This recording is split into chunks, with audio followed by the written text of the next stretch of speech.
இயேசு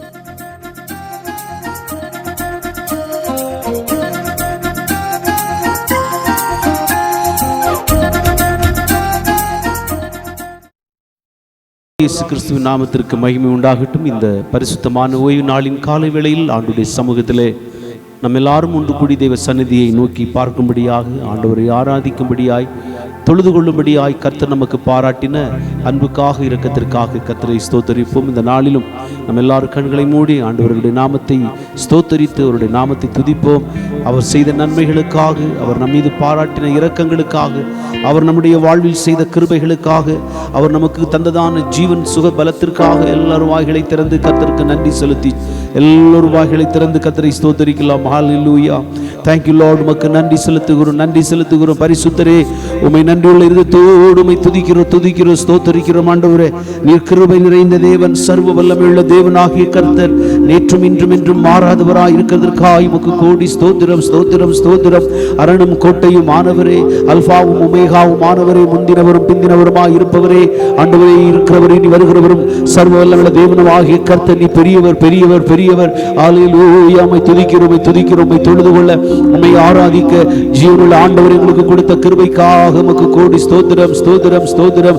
அன்பே, உம்மை போற்றுகிறோம், உம்மை வாழ்த்துகிறோம். ஆண்டவரே, தயவுள்ளவரே, உம்மை போற்றுகிறோம், வணங்குகிறோம். ஆண்டவரே, நீர் பெரியவர். அப்பா, ஸ்தோத்திரம். கடந்த நாள் முழுவதும் எங்களை தூக்கி சுமந்து பாதுகாத்து வழிநடத்தி வந்ததைப் போல தொடர்ந்து வருகிற நாட்களிலும் எங்களை நீ நடத்தி செல்லும்படியாக நீர் எங்களோடு கூட இருக்கிறவராய் இருக்கிறதற்காக ஸ்தோத்திரம். ஆண்டவரே, இந்த நாளில் கூடி வந்திருக்கிற ஜனங்கள் எல்லாம் நாங்கள் ஆண்டவரை ஒன்று கூடி உம்முடைய நாமத்தை துதிக்க, ஸ்தோத்தரிக்க, ஆண்டவரே, உம்முடைய நாமத்தை ஆராதிக்க கர்த்தர் எங்களுக்கு கொடுத்திருக்கிற கிருபைக்காக நன்றி அப்பா. ஆண்டவரே, இந்த நாளை ஆசீர்வதியும், இந்த நாளுக்குரிய பரிசுத்தத்தையும், இந்த நாளுக்குரிய ஆசீர்வாதத்தையும் நீர் எங்களுக்கு தந்தருளும்படியாக ஜெபிக்கிற ஆண்டவரே, இந்த ஓய்வு நாளின் ஆசீர்வாதமான வேளையை எங்களுக்கு தந்து உம்முடைய ஆண்டவரே கிருபையிலே நாங்கள் ஆண்டவரே வளரும்படியாக, ஆண்டவரே சத்தத்தை கேட்டு நாங்கள் அதன்படி நடக்கும்படியாக, ஆண்டவரே உமக்கு ஸ்தோத்திரம். நாம் ஒன்றாய் இருந்து கர்த்தாவே, ஆண்டவரே, எங்களுடைய உள்ளங்களை நாங்கள் உமக்கு அர்ப்பணிக்கும்படியாக, எங்கள் ஆவியார் தும சரீரமனத்தை உம்முடைய சந்நிதியிலே பலிபீடத்தில் ஒப்புக் கொடுக்கும்படியா இந்த நாளில் வந்திருக்கிறோம் ஐயா. எங்களை ஆசீர்வதித்து அனுப்புங்க, உம்முடைய பிரசன்னத்தால் நிரப்புங்க. ஒவ்வொரு வீடுகளிலும் கூடியிருந்து தகப்பனே, இந்த காணொலி வழியாய் பார்த்து கொண்டிருக்கிற ஒவ்வொருவரையும் என் ஆண்டவர் ஆசீர்வதிக்கும்படியாக ஜெபிக்கிறோம். நாங்கள் பாடுகிற பாடல்கள், வாசிக்கிற வாசனங்கள், ஜெபிக்கிற ஜெபங்கள், தியானங்கள் எல்லாவற்றிலும் ஆண்டவருடைய வல்லமை எங்களோடு கூட தங்கியிருக்கும்படியாக ஜெபிக்கிறேன். எங்களை தாழ்த்தி சமர்ப்பித்து ஒப்புக் கொடுக்கிறப்பா. தொடர்ந்து எங்களோடு கூட இரும், நீர் கிரியை செய்யும், வழிநடத்தும், காத்துக்கொள்ளும். இயேசுவின் நாமத்தில் எடுக்கிறோம் எங்கள் ஜீவனுள்ள நல்ல பிதாவே. ஆமென். ஹல்லேலூயா. கர்த்தர் நல்லவர், இந்த நாளிலும் துதிக்கப்படத்தக்க தெய்வம், சர்வ வல்லமையுள்ள தேவனாகிய கர்த்தர், சேனைகளின் கர்த்தர், துதிகளின் மத்தியில் வாசம் பண்ணுகிறவர். பரலோகம் அவரை துதிக்கிறபடினால், பரலோகத்தில் தேவ தூதர்கள் அங்கே அவரை துதித்துக் கொண்டிருக்கிறபடினால் அங்கேயும் அவர் துதிகளின் மத்தியில் வாசம் பண்ணுவார். பூலகத்திலே தேவ ஜனங்களாகிய நாம் ஆண்டவரை துதிக்கும் போது கர்த்தர் நம் நடுவில் வாசம் பண்ணுவேன் என்று வாக்கு கொடுத்திருக்கிறார். ஆகவே நாம் உள்ளத்தின் ஆழத்திலிருந்து கர்த்தரை துதிப்போம். அவர் செய்த நன்மைகளை எண்ணி ஆண்டவரை ஆராதிப்போம். அப்பொழுது தேவனாகிய கர்த்தருடைய நாமம் மகிமைப்படும். கர்த்தர் நம்மத்திலே வாசம் பண்ணி பலத்த கிரியைகளை நம்மிலே செய்து நம்மை நடத்துவாராக. ஹல்லேலூயா. Thanks Lord. உமக்கு நன்றியோடு உம்மை துதிக்கிறோம். ஸ்தோத்திரம். பரலோகமே உம்மை துதிப்பதால் கர்த்தாவே நீர் அங்கே வாழ்கிறீர். உம் ஆலயத்தில் உம்மை துதிக்கிறோம். கர்த்தாவே எழுந்தருளும் என்று சொல்கிறதான பாடல். ஹல்லேலூயா. க்ளோரி. ஸ்தோத்திரம். நன்றி செலுத்துகிறோம். Thank you Lord. உமக்கு நன்றி.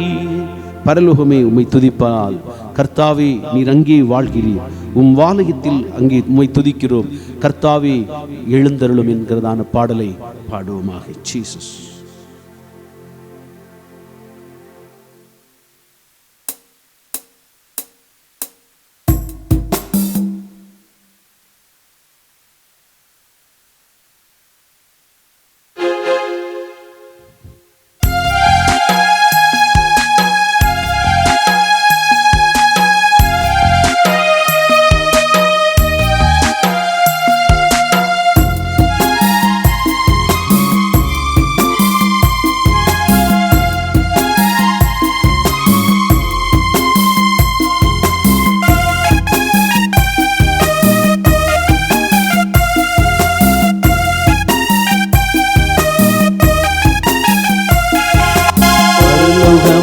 உம்மை துதிப்பதால் கர்த்தா கர்த்தாவே அங்கே வாழ்கிறீர். உம் ஆலயத்தில் உம்மை துதிக்கிறோம். கர்த்தாவே எழுந்தருளும். பரலோகமே உம்மை துதிப்பதா. கர்த்தாவே அங்கே வாழ்கிறீர். உம் ஆலயத்தில் உம்மை துதிக்கிறோம். கர்த்தாவே எழுந்தருளும். துதிக்கிறோம் துதிக்கிறோம், ஒன்றாக கூடி துதிக்கிறோம். அல்லேலூயா. துதிக்கிறோம் துதிக்கிறோம், ஒன்றாக கூடி துதிக்கிறோம். பரலோகமே உம்மை துதிப்பதா. கர்த்தாவே அங்கே வாழ்கிறீர். உம் ஆலயத்தில் உம்மை துதிக்கிறோம். கர்த்தாவே எழுந்தருளும்.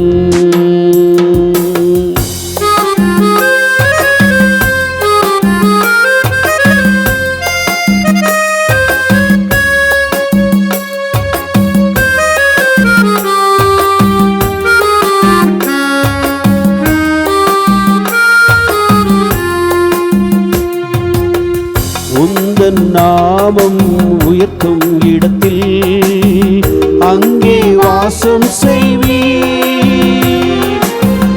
உந்தன் நாமம் உயர்த்தும் இடத்தில் அங்கே வாசம் செய்வீர். துதிக்கிறோம் துதிக்கிறோம், ஒன்றாக கூடி துதிக்கிறோம். அல்லேலூயா. துதிக்கிறோம் துதிக்கிறோம், ஒன்றாக கூடி துதிக்கிறோம். பரலோகமே உம்மை துதிப்பதா. கர்த்தாவே அங்கே வாழ்கிறீர். ஆலயத்தில் உம்மை துதிக்கிறோம். கர்த்தாவே எழுந்தருளும். உம்மை போல் ஒரு தெய்வம் இல்லை, சர்வ சிருஷ்டிகரே. உம்மை போல் ஒரு தெய்வம் இல்லை, சர்வ சிருஷ்டிகரே. துதிக்கிறோம் துதிக்கிறோம், ஒன்றாக கூடி துதிக்கிறோம். அல்லேலூயா. துதிக்கிறோம் துதிக்கிறோம், ஒன்றாக கூடி துதிக்கிறோம். பரலோகமே உம்மை துதிப்பதா. கர்த்தாவே அங்கே வாழ்கிறீர். பரலோகமே உம்மை துதிப்பதா. கர்த்தாவே அங்கே வாழ்கிறீர். உம் ஆலயத்தில் உம்மை துதிக்கிறோம். கர்த்தாவே எழுந்தருளும். அல்லேலூயா. துதிக்கிறோம் துதிக்கிறோம், ஒன்றாக கூடி துதிக்கிறோம். அல்லேலூயா. துதிக்கிறோம் துதிக்கிறோம், ஒன்றாக கூடி துதிக்கிறோம். துதியும் கனமும் மகிமை எல்லாம் உமக்கே செலுத்துகிறோம். துதியும் கனமும் மகிமை எல்லாம் உமக்கே செலுத்துகிறோம். துதிக்கிறோம் துதிக்கிறோம், ஒன்றாக கூடி துதிக்கிறோம். அல்லேலூயா. துதிக்கிறோம் துதிக்கிறோம், ஒன்றாக கூடி துதிக்கிறோம். பரலோகமே உம்மை துதிப்பதா. கர்த்தாவே அங்கே வாழ்கிறீர். ஆலயத்தில் உம்மை துதிக்கிறோம். கர்த்தாவே எழுந்தருளும். துதிக்கிறோம், ஒன்றாக கூடி துதிக்கிறோம்.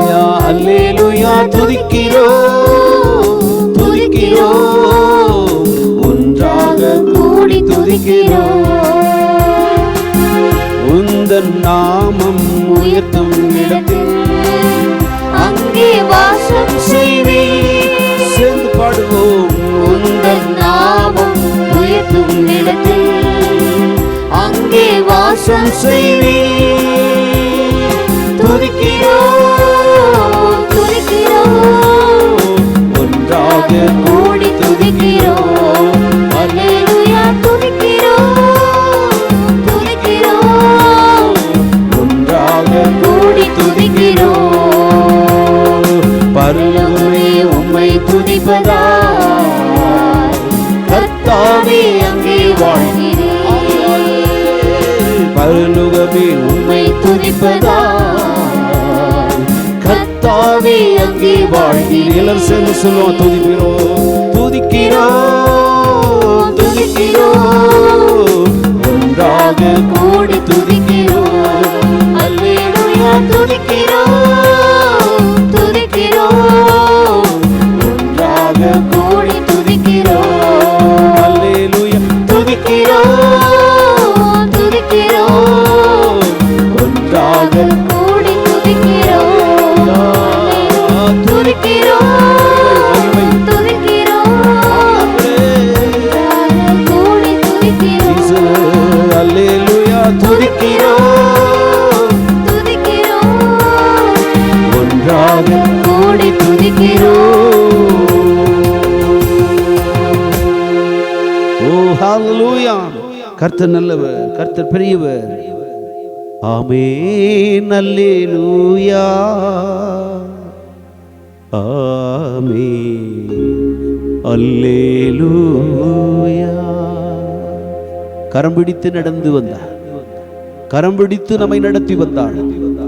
ஒரு தகப்பனை போல சுமந்து காத்து வந்தார், ஒரு தாய் போல தேற்றி நடத்தினார்.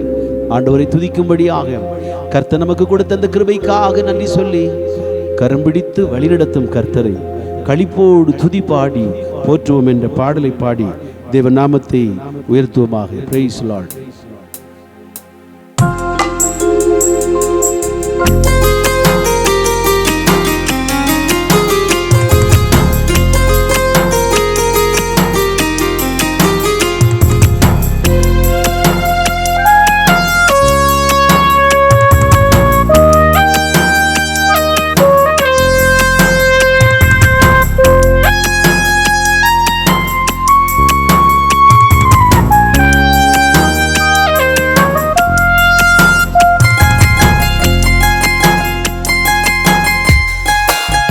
பிடித்து வழி நடத்தும் கர்த்தரை களிப்போடு துதி பாடி போற்றுவோம்.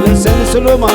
கரம் பிடித்து வழி நடத்தும் கர்த்தரை களிப்போடு துதி பாடி போற்றுவோம். கரம் பிடித்து வழி நடத்தும் கர்த்தரை களிப்போடு துதி பாடி போற்றுவோம். அல்லேலூயா ஆமென் அல்லேலூயா ஆமென் அல்லேலூயா ஆமென் அல்லேலூயா. கரம் பிடித்து வழி நடத்தும் கர்த்தரை களிப்போடு துதி பாடி போற்றுவோம். கரம் பிடித்து வழி நடத்தும் கர்த்தரை களிப்போடு துதி பாடி போற்றுவோம்.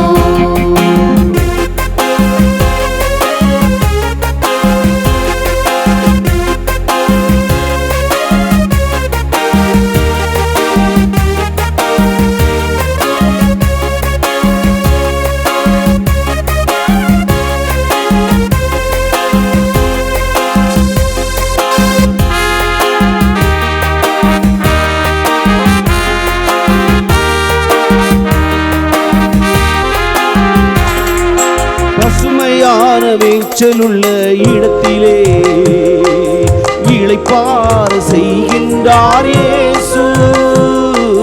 பசுமையான மேய்ச்சலுள்ள இடத்திலே இளைப்பாற செய்கின்றார் இயேசு. களைப்பாற்ற நீர் நிறைந்த அருவிக்கு களைப்பாற்ற இளைப்பாற நீ நிறைந்த அருவிக்கு கர்த்தர் என்னை அழைத்து செல்கிறார். கர்த்தர் என்னை அழைத்து செல்கிறார். மேக ஸ்தம்பமே, அக்கினி ஸ்தம்பமே, தேற்றும் தெய்வமே, துணையாளரே.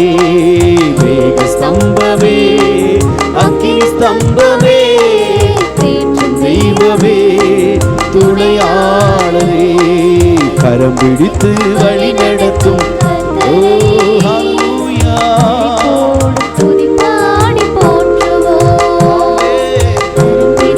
வழி நடத்தும் கர்த்தரை துதி பாடி போற்றுவோம்.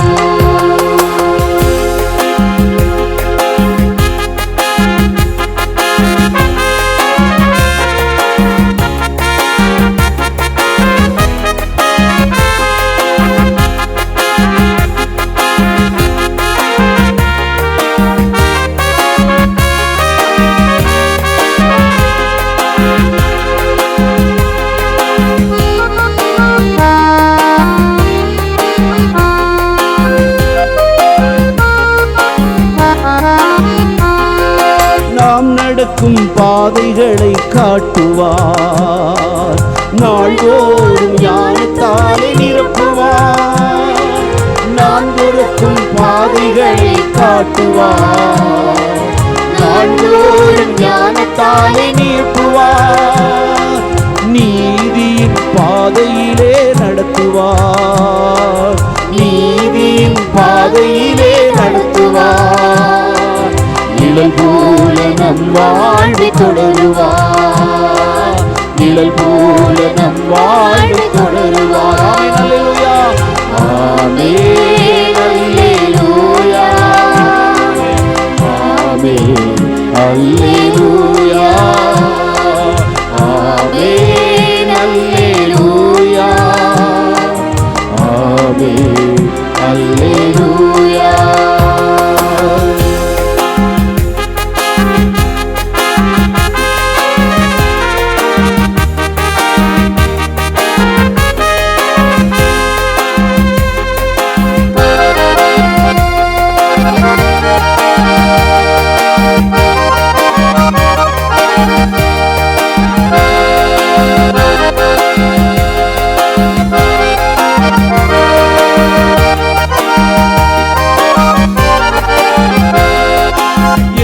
பக்கம் போனாலும் உடனிருந்து இதுதான் வழி என்று பேசுவார். எந்த பக்கம் போனாலும் உடனிருந்து இதுதான் வழி என்று பேசுவார். இறுதி வரை எப்போதும் நடத்துவார்.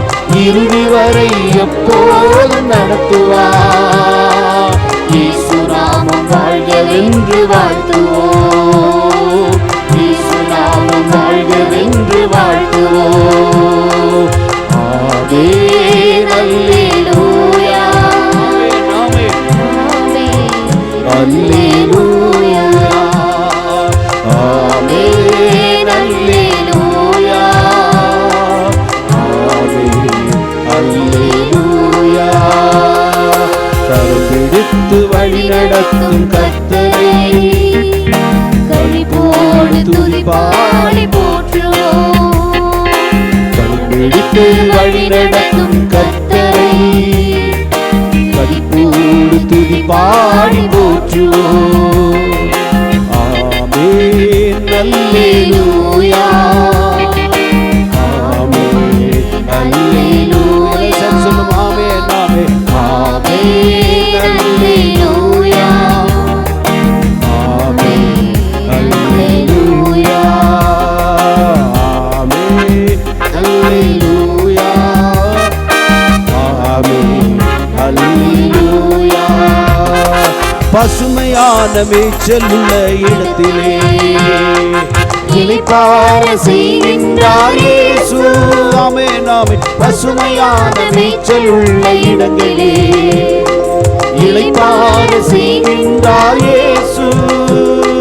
களிப்பாற்ற நீதி நிறைந்த அருவிக்கு, களிப்பாற்ற நீதி நிறைந்த அருவிக்கு கர்த்தர் என்னை அழைத்து செல்கிறார், கர்த்தர் என்னை அழைத்து செல்கிறார். ஆமென் அல்லேலூயா, ஆமென் ஆமென் ஆமென் அல்லேலூயா, ஆமென் அல்லேலூயா, ஆமென் அல்லேலூயா. கரம் பிடித்து வழி நடக்கும் கர்த்தரை களிப்போடு துதி பாடி போற்றுவோம். கரம் பிடித்து வழி நடக்கும் கர்த்தரை களிப்போடு துதி பாடி போற்றுவோம்.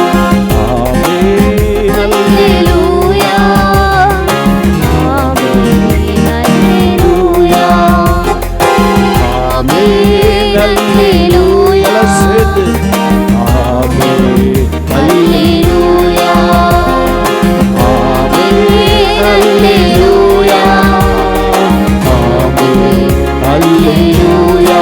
கரம் பிடித்து வழி நடக்கும் கர்த்தரை களிப்போடு துதி பாடி போற்றுவோம். கரம் பிடித்து வழி நடக்கும் கர்த்தரை களிப்போடு துதி பாடி போற்றுவோம். ஆமென் அல்லேலூயா, அல்லேலூயா, அல்லேலூயா, ஆமென் அல்லேலூயா, ஆமென் அல்லேலூயா, ஆமென் ஆமென் அல்லேலூயா, ஆமென் அல்லேலூயா, ஆமென் அல்லேலூயா.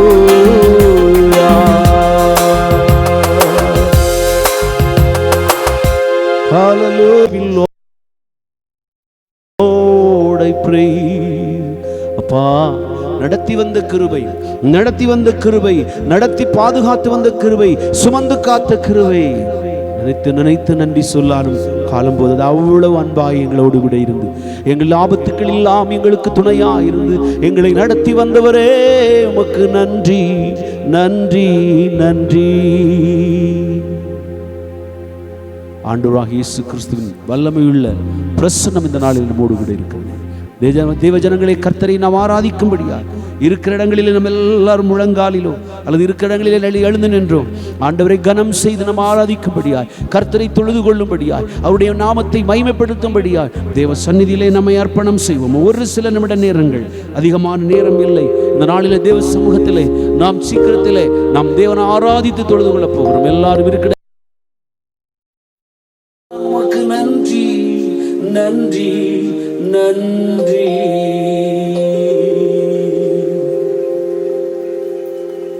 நீதியை வெளிச்சத்தை போலாக்குவி, நியாயத்தை பட்ட பகல் போலாக்குவி,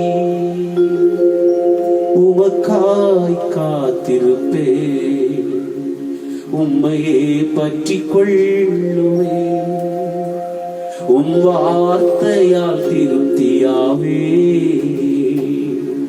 உம் சமூகத்தில் அகமகிழ்வே. உனக்காக யுத்தம் செய்கிற கர்த்தர் நம்மோடு கூட உண்டு. நம்முடைய காரியங்களுக்காக எல்லாவற்றையும் செய்து முடிக்கிற கர்த்தர் நம்மோடு கூட உண்டு. நம்மத்திலே வாசம் பண்ணுகிற தேவன் நமக்காக யாவற்றையும் செய்து முடிப்பவர். ஹல்லேலூயா, ஹல்லேலூயா. என் வேண்டுதல் கேட்கப்படவில்லையே, என் விண்ணப்பங்கள் எட்டப்படவில்லையே, ஐயோ ஆண்டவரே நான் என்ன செய்வேன், என் காரியங்களை யார் எனக்கு வாய்க்க பண்ணி கொடுப்பார், எனக்கு உதவி செய்வதற்கு யார் உண்டு என்று சொல்லி எண்ணி சோர்ந்து போய் காணப்படலாம். தேவ ஜனமே, நீ சோர்ந்து போகாதே. கர்த்தர் உனக்கு துணையா இருக்கிற கர்த்தர், கர்த்தர் உனக்கு துணையா இருப்பார். ஆமென். உன் நீதியை வெளிச்சத்தை போல் மாற பண்ணுவார். உன் வாழ்க்கையை பட்ட பகலை போல், உன் நியாயத்தை பட்ட பகலை போல் ஆக்கக்கூடிய வல்லமை உள்ள கர்த்தர் இன்றைக்கு நம்மோடு கூட உண்டு. ஹல்லேலூயா. உம்மை உயர்த்துகிறேன், உம்மை போற்றுகிறேன், உம்மை வாழ்த்துகிறேன். ஹல்லேலூயா. என் நீதியை வெளிச்சத்தை போலாக்குவி, நியாயத்தை பட்ட பகல் போலாக்குவி, முத்தை போலாக்குவீர், நியாயத்தை பட்ட பகல் போலாக்குவீர். உமக்காய் காத்திருப்பேன், உம் சமூகத்தில் அகமகிழ்வே. உமக்காய் காத்திருப்பேன், உம்மை பற்றி கொள்ளும். உம் வார்த்தையால் திருப்தியாவே, உம் வார்த்தையால் திருப்தியாவே.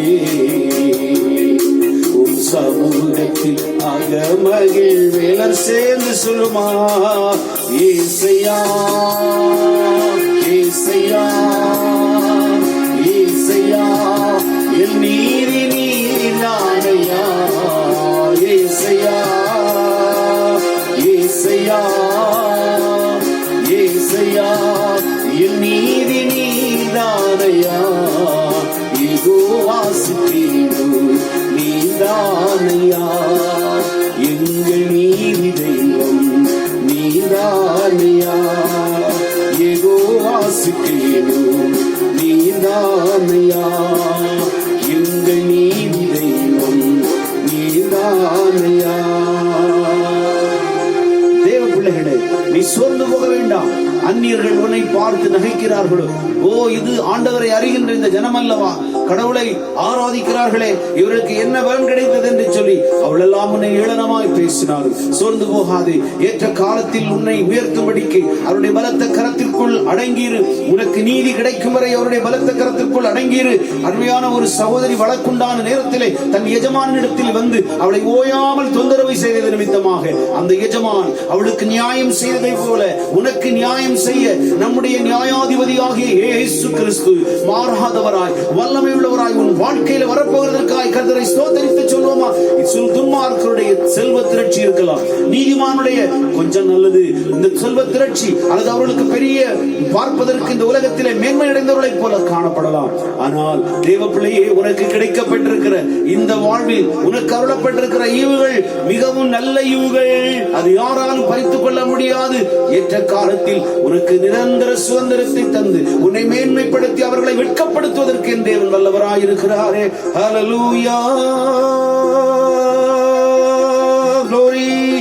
துன்மார்க்கரின் செல்வ திரட்சியை பார்க்கிலும் நீதிமான் என்னுடைய கொஞ்சம் நல்லது.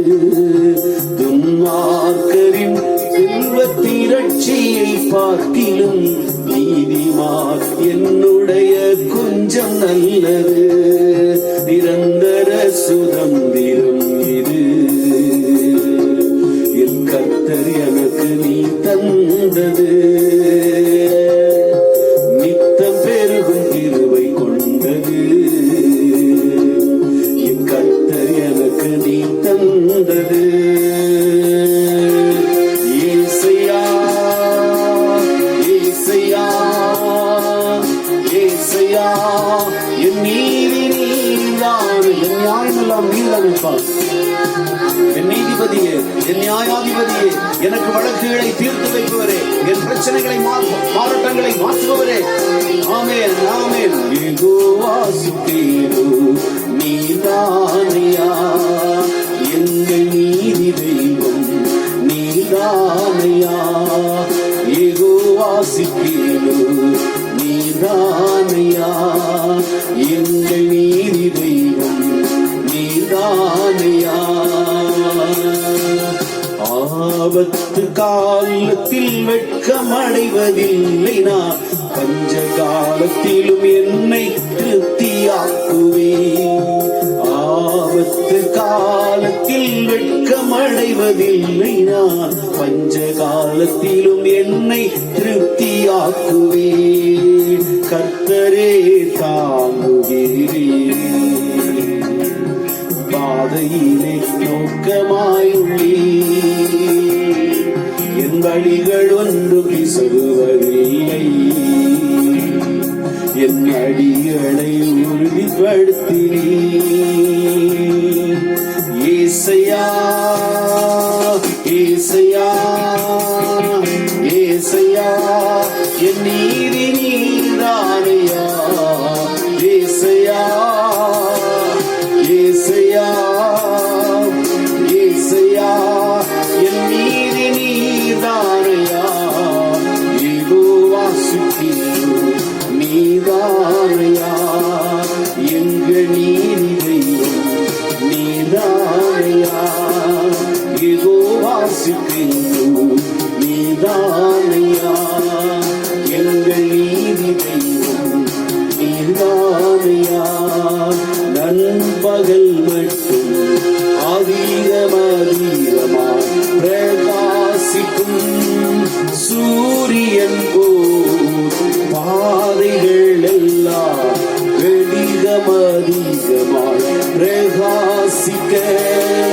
செய்பவனே யெகோவா சிக்கேனோ நீதானையா எங்கள் நீதி நீதானையா யெகோவா சிக்கேனோ நீதானையா எங்கள் நீதி நீதானையா. நீர் என்னுடைய எல்லா லட்சியங்களையும் மாற்றுகிறவர், என் அலட்சியங்களை நீக்கி போடுகிறவர் என்று நம்மையான பக்தன் தாவீது பாடினார். ஆம் பிரியம தேவ பிள்ளையே, இன்னைக்கு உனக்கு வழிகளில் எல்லாம் இருக்கக்கூடிய நெருக்கங்கள் பாடுகளை மாற்றி போடுகிற கர்த்தர் உன் நடுவிலே உண்டு. ஓ, நீர் அவரை அழைத்துப்பார். கர்த்தாவே, ஆகார் எந்த வழியும் இல்லாமல் தனித்து விடப்பட்டவளாய் தன் குழந்தையுடனே அந்த வனாந்திரத்திலே ஐயோ என்று சொல்லி கதறிக் கொண்டிருந்த போது ஆண்டவருடைய அழுகுரலை, அந்த குழந்தையின் அழுகுரலை கேட்டார். ஆகாரின் கண்ணீரை கண்டார். நீர் என்னை காண்கின்ற தேவன் என்று சொல்லி அவருக்கு நாமத்திலே பேர் விட்டு அவளை ஆராதித்தாளே.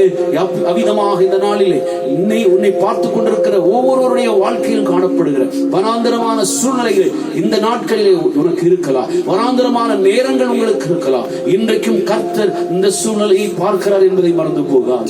இன்றைக்கும் கர்த்தர் அந்த ஆகாரை கண்டவர் உன்னையும் கண்டிருக்கிறார். ஆகவே தேவ சமூகத்திலே சொல்லுங்களேன், ஹல்லேலூயா. வழி நடத்தும்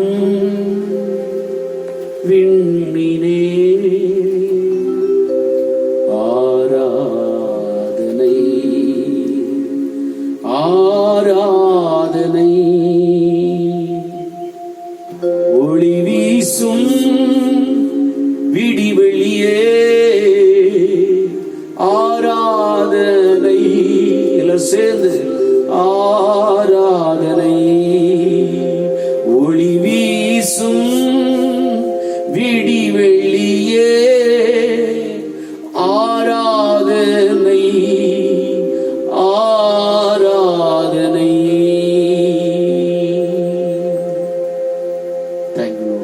உம்மை நன்றியோடு துதிக்கிறோம். தேவ ஜனங்களாகிய தேவ பிள்ளைகள் நாங்கள் உடைய சந்நிதியிலே அர்ப்பணம் செய்கிறோம். என் ஆண்டவராகிய தேவன் மகிமையின் கரத்தை எங்கள் மேல் நீட்டியிருக்கிறதற்காக ஸ்தோத்திரம். உம்மை ஆராதித்துக் கொண்டிருக்கிற ஒவ்வொருடைய குடும்பங்களிலும், ஒவ்வொருடைய வீட்டிலும், ஒவ்வொரு தனிப்பட்ட வாழ்க்கையிலும் என் ஆண்டவருடைய மகிமையின் பிரசன்னம் கடந்து வருவதாக. பிள்ளைகளை தொடுவீராக, அற்புதங்களை காண உதவி செய்வீராக. தேவ மகிமை வெளிப்படட்டும். எங்களை தாழ்த்தி ஒப்புக் கொடுக்கிறோம் அப்பா. கர்த்தர் தொடர்ந்து எங்களோடு கூட கிரியை வழி நடத்தி இயேசுவின் நாமத்தில் எடுக்கிறோம் எங்கள் ஜீவன நல்ல பிதாவே, ஆமென். ஹல்லேலூயா. இந்த சமூகத்திலே இந்த நாளில் கூடி வந்திருக்கிற உங்கள் ஒவ்வொருவரையும் ஆண்டவர் இயேசு கிறிஸ்துவின் நாமத்தினாலே அன்போடு வாழ்த்துகிறேன், வரவேற்றுக் கொள்கிறேன். கர்த்தருடைய ஆவியானவர் நம்மத்திலே கிரியை செய்து கொண்டிருக்கிறார். ஆமென். கூப்பிடும் போதெல்லாம் அவர் செவி கொடுத்து உன்னிடத்தில் வந்து உன்னை ஆசீர்வதிக்கிற கர்த்தர். ஹல்லேலூயா. மண்ணினாலே ஒரு பலிபீடத்தை கட்டி அதிலே காளைகளையும் மாடுகளையும் சர்வாங்க பலிகளாக எனக்கு செலுத்தும் போது என் நாமத்தை பிரஸ்தாபமாக்கும் இவ்விடத்திலும் நான் வந்து அவர்களை ஆசீர்வதிக்கவே ஆசீர்வதிப்பேன் என்று கர்த்தருடைய வேதம் சொல்கிறது. அவ்விதமாக நம்மை ஆசீர்வதித்த சர்வ வல்லமுள்ள தேவனாகிய கர்த்தருக்கு மகிமை உண்டாகட்டும். ஆகவே இந்த நாளில் வெகு சீக்கிரமாக ஆராதனை யூடியூப் எல்லாம் சரியான செயல்பாடுகளுக்குள்ள இல்லை. அதிகமான மழை இருக்கிறபடினாலே, காற்றுகள் இருக்கிறபடினாலே வேகமாக சீக்கிரத்திலே ஆராதனை இந்த நாளிலே முடிவடையும் என்று தெரிவித்துக் கொள்கிறேன். ஆகவே ஜெப வேளை கூட்டம் முடிந்த பின்பு, இந்த ஆராதனை முடிந்த பின்பு அங்காங்கே இருக்கிற தேவ பிள்ளைகள் ஒரு 15 நிமிட நேரம் உங்கள் சகோதரர்களோடு கூட சகோதரிகளாய் சேர்ந்து நீங்கள் உங்கள் இடங்களிலே ஜெப வேளையிலே நீங்கள் தரித்திருந்து கொஞ்சம் ஜெபித்து கடந்து போகும்படியாக, தேசத்திற்காக, தேசத்தின் சூழ்நிலைகளுக்காக ஜெபித்து கடந்து போகும்படியாக அன்போடு கேட்டுக்கொள்கிறேன். ஆங்காங்கே மண் சரிவுகள், நிலச்சரிவுகள், மழையிலே, வெள்ளங்களிலே மக்கள் இன்றைக்கு அவதிப்பட்டு கொண்டிருக்கிறார்கள். ஆங்காங்கே ஜனங்கள் இந்த நாட்களிலே வேதனை அடைந்தவர்களாய் காணப்படுகிறார்கள். ஆகாய விமானம் விபத்துக்குள்ளாகி அநேக மக்கள் மரித்திருக்கிறார்கள். இப்படி காணும் இடமெல்லாம் அழிவை இந்த உலகம் சந்தித்துக் கொண்டிருக்கு. நாமோ தேவ சமூகத்திலே நாம் சும்மா விருதாவாக இருப்போம் என்று சொன்னால் ஆண்டவர் நம்மிடத்திலே கேள்வி கேட்பார். சாமுவேல் சொன்னார், நானும் உங்களுக்காக விண்ணப்பம் பண்ணாதிருப்பேன் ஆகில் நான் பாவம் செய்கிறவனாய் இருப்பேன். ஆகவே நான் உங்களுக்காக ஜெபிக்க வேண்டும் என்று சொல்லி அவன் ஜெபித்ததை போல இன்றைக்கு நாம் மற்றவர்களுக்காக ஜெபிப்போம். கர்த்தர் பெரிய காரியங்களை செய்வார். ஒரு பாடலின் ஒரு பல்லவியை பாடும்போது கர்த்தருடைய நாமத்தின் மகிமைக்கென்று காணிக்கை நாம் ஏறெடுப்போமாக. நம் எல்லாருக்கும் தெரிந்த பாடல், ஆனந்தமே பரமானந்தமே அண்ணலை அண்டினோர் கானந்தமே என்ற பாடலை பாடும்போது தேவ நாமிக மகிமைக்கென்று நாம் காணிக்கை ஏறெடுப்போமாக.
தேடினும் ஆனந்தமே பரமானந்தமே இயேசு அண்ணலை அண்டினோர் காணந்தமே இயேசு அண்ணலை அண்டினோர் காணந்தமே ஆனந்தமே பரமானந்தமே இயேசு அண்ணலை அண்டினோர் ஆனந்தமே இயேசு அண்ணலை அண்டினோர் ஆனந்தமே. நாம் ஜெபிப்போமாக. படைக்கப்பட்ட காணிக்கைகளுக்காக, தெய்வ வார்த்தைகளுக்காக கர்த்தரை ஸ்தோத்தரித்து நாம் ஜெபிப்போம். நிச்சயமாக நம்முடைய ஆண்டவராகிய கர்த்தர் நம்மத்திலே வாசம் பண்ணும்படியாய் வந்திருக்கிறார், நம்மத்திலே இடைபடும்படியாய் வந்திருக்கிறார். தேவ சத்தம் நமக்கு கேட்கப்பட இருக்கிறது. தேவ சமூகத்தில் நம்மை நாமே தாழ்த்தி அர்ப்பணம் செய்து ஒப்பு கொடுத்து நாம் ஜெபிப்போமாக. பரிசுத்தமுள்ள நல்ல ஆண்டவரே, இந்த ஆஸ்வதிக்கப்பட்ட நல்ல வேளைக்காக நாங்கள் நன்றியுள்ள இதயத்தோடு உம்மை நன்றியோடு துதிக்கிறோம், ஸ்தோத்திரிக்கிறோம். எங்கள் தேவனாகிய கர்த்தர் எங்கள் மேல் இரக்கம் கொண்டு, எங்கள் மீது தயவு கொண்டு உம்முடைய மகிமையின் பிரசன்னத்தை எங்கள் மத்தியில் வெளிப்படுத்துகிறதற்காக உமக்கு நன்றி. உம்மை ஆராதித்த வேளையில் உம்முடைய கரங்களோடு கூட இருந்ததற்காய் உமக்கு கோடி நன்றிகள் அப்பா, உமக்கு ஸ்தோத்திரம். இந்த நேரத்தில் தம்முடைய பிள்ளைகள் ஆண்டவரே படைத்திருக்கிற இந்த எளிய காணிக்கைகளை கர்த்தர் அங்கீகரித்து இதை ஏற்றுக்கொள்ளும். இதனுடைய பிரதிபலனை தம்முடைய பிள்ளைகளுக்கு இரட்டிப்பாய் பல மடங்கு நீர் ஆசீர்வாதமாக்கி கொடு. ஒரு குறை இல்லாமல் நிறைவான நன்மைகள், ஆசீர்வாதங்கள் உன்னதத்திலிருந்து உண்டாகும்படியாக தேவனாகிய கர்த்தர் இந்த வேளையிலே வானம் திறக்கும்படியாக ஜெபிக்கிறேன். தகப்பனை வானம் திறந்து தம்முடைய பிள்ளைகளுடைய பொக்கிஷ சாலைகளை நிரப்பும்படியாக ஜெபிக்கிறேன். அநேக கிருபைகளால், அநேக ஆசீர்வாதங்களால், நன்மைகளால் அவருடைய குடும்பங்களை திருப்தியாக்கும்படியாக ஜெபிக்கிறேன். வேலைகள், தொழில்கள், வியாபாரங்கள், அலுவல்கள் எல்லாவற்றிலும் ஆண்டவருடைய கரம் இருக்கட்டும். இப்பொழுது ஆண்டவரே உமக்கு ஸ்தோத்திரம் ஐயா. தகப்பனே உமக்கு நன்றி செலுத்துகிறோம். நம்முடைய பிள்ளைகள் ஆண்டவரே உம்முடைய சத்தத்தை கேட்பதற்கு ஆவலாய் இருக்கிறார்கள். அடியார்களுடைய சந்நிதியிலே ஆண்டவரே ஒப்பு கொடுத்து ஜெபிக்கிறோம். நீர் பேச நாங்கள் கேட்டு ஆண்டவரே வார்த்தைகளுக்கு செவி கொடுக்க எங்களுக்கு உதவி செய்யும். கர்த்தாவே, இந்த நாளிலும் ஆண்டவரே உம்முடைய சத்தம், வானத்தின் மன்னாவாகி உம்முடைய சத்தம், கர்த்தாவே உமக்கு ஸ்தோத்திரம். காதேஸ் வனாந்திரத்தை அதிர பண்ணுகிற உம்முடைய சத்தம் ஆண்டவரே இந்த நாட்களில் எங்கள் மீது துணிக்கப்படும்படியாய் ஜெபிக்கிறேனப்பா.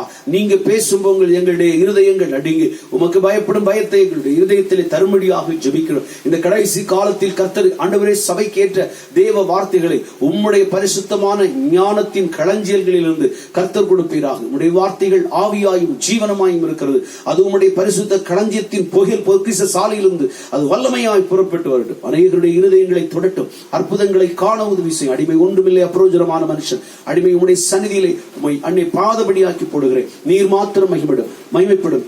உம்முடைய முகத்தின் வெளிச்சத்தை பிள்ளைகள் மேல் பிரகாசிக்கப்படும். அடிமை உம்முடைய சமூகத்தில் முற்றிலுமாய் என்னை அர்ப்பணம் செய்கிறேன். உம்மை சுமக்கிற கழுதையாக உம்முடைய பாதபடியிலே என்னை முற்றிலும் ஒப்புக் கொடுக்கிறேன். நீர் மாத்திரம் மகிமைப்படும், நீரை வெளிப்படும்.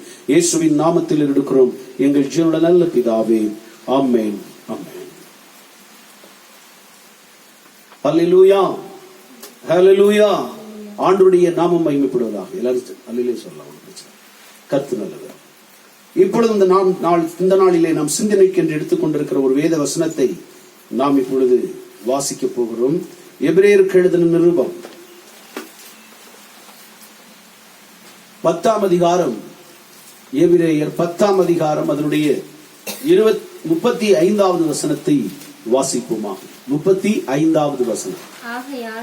ஆகையால் மிகுந்த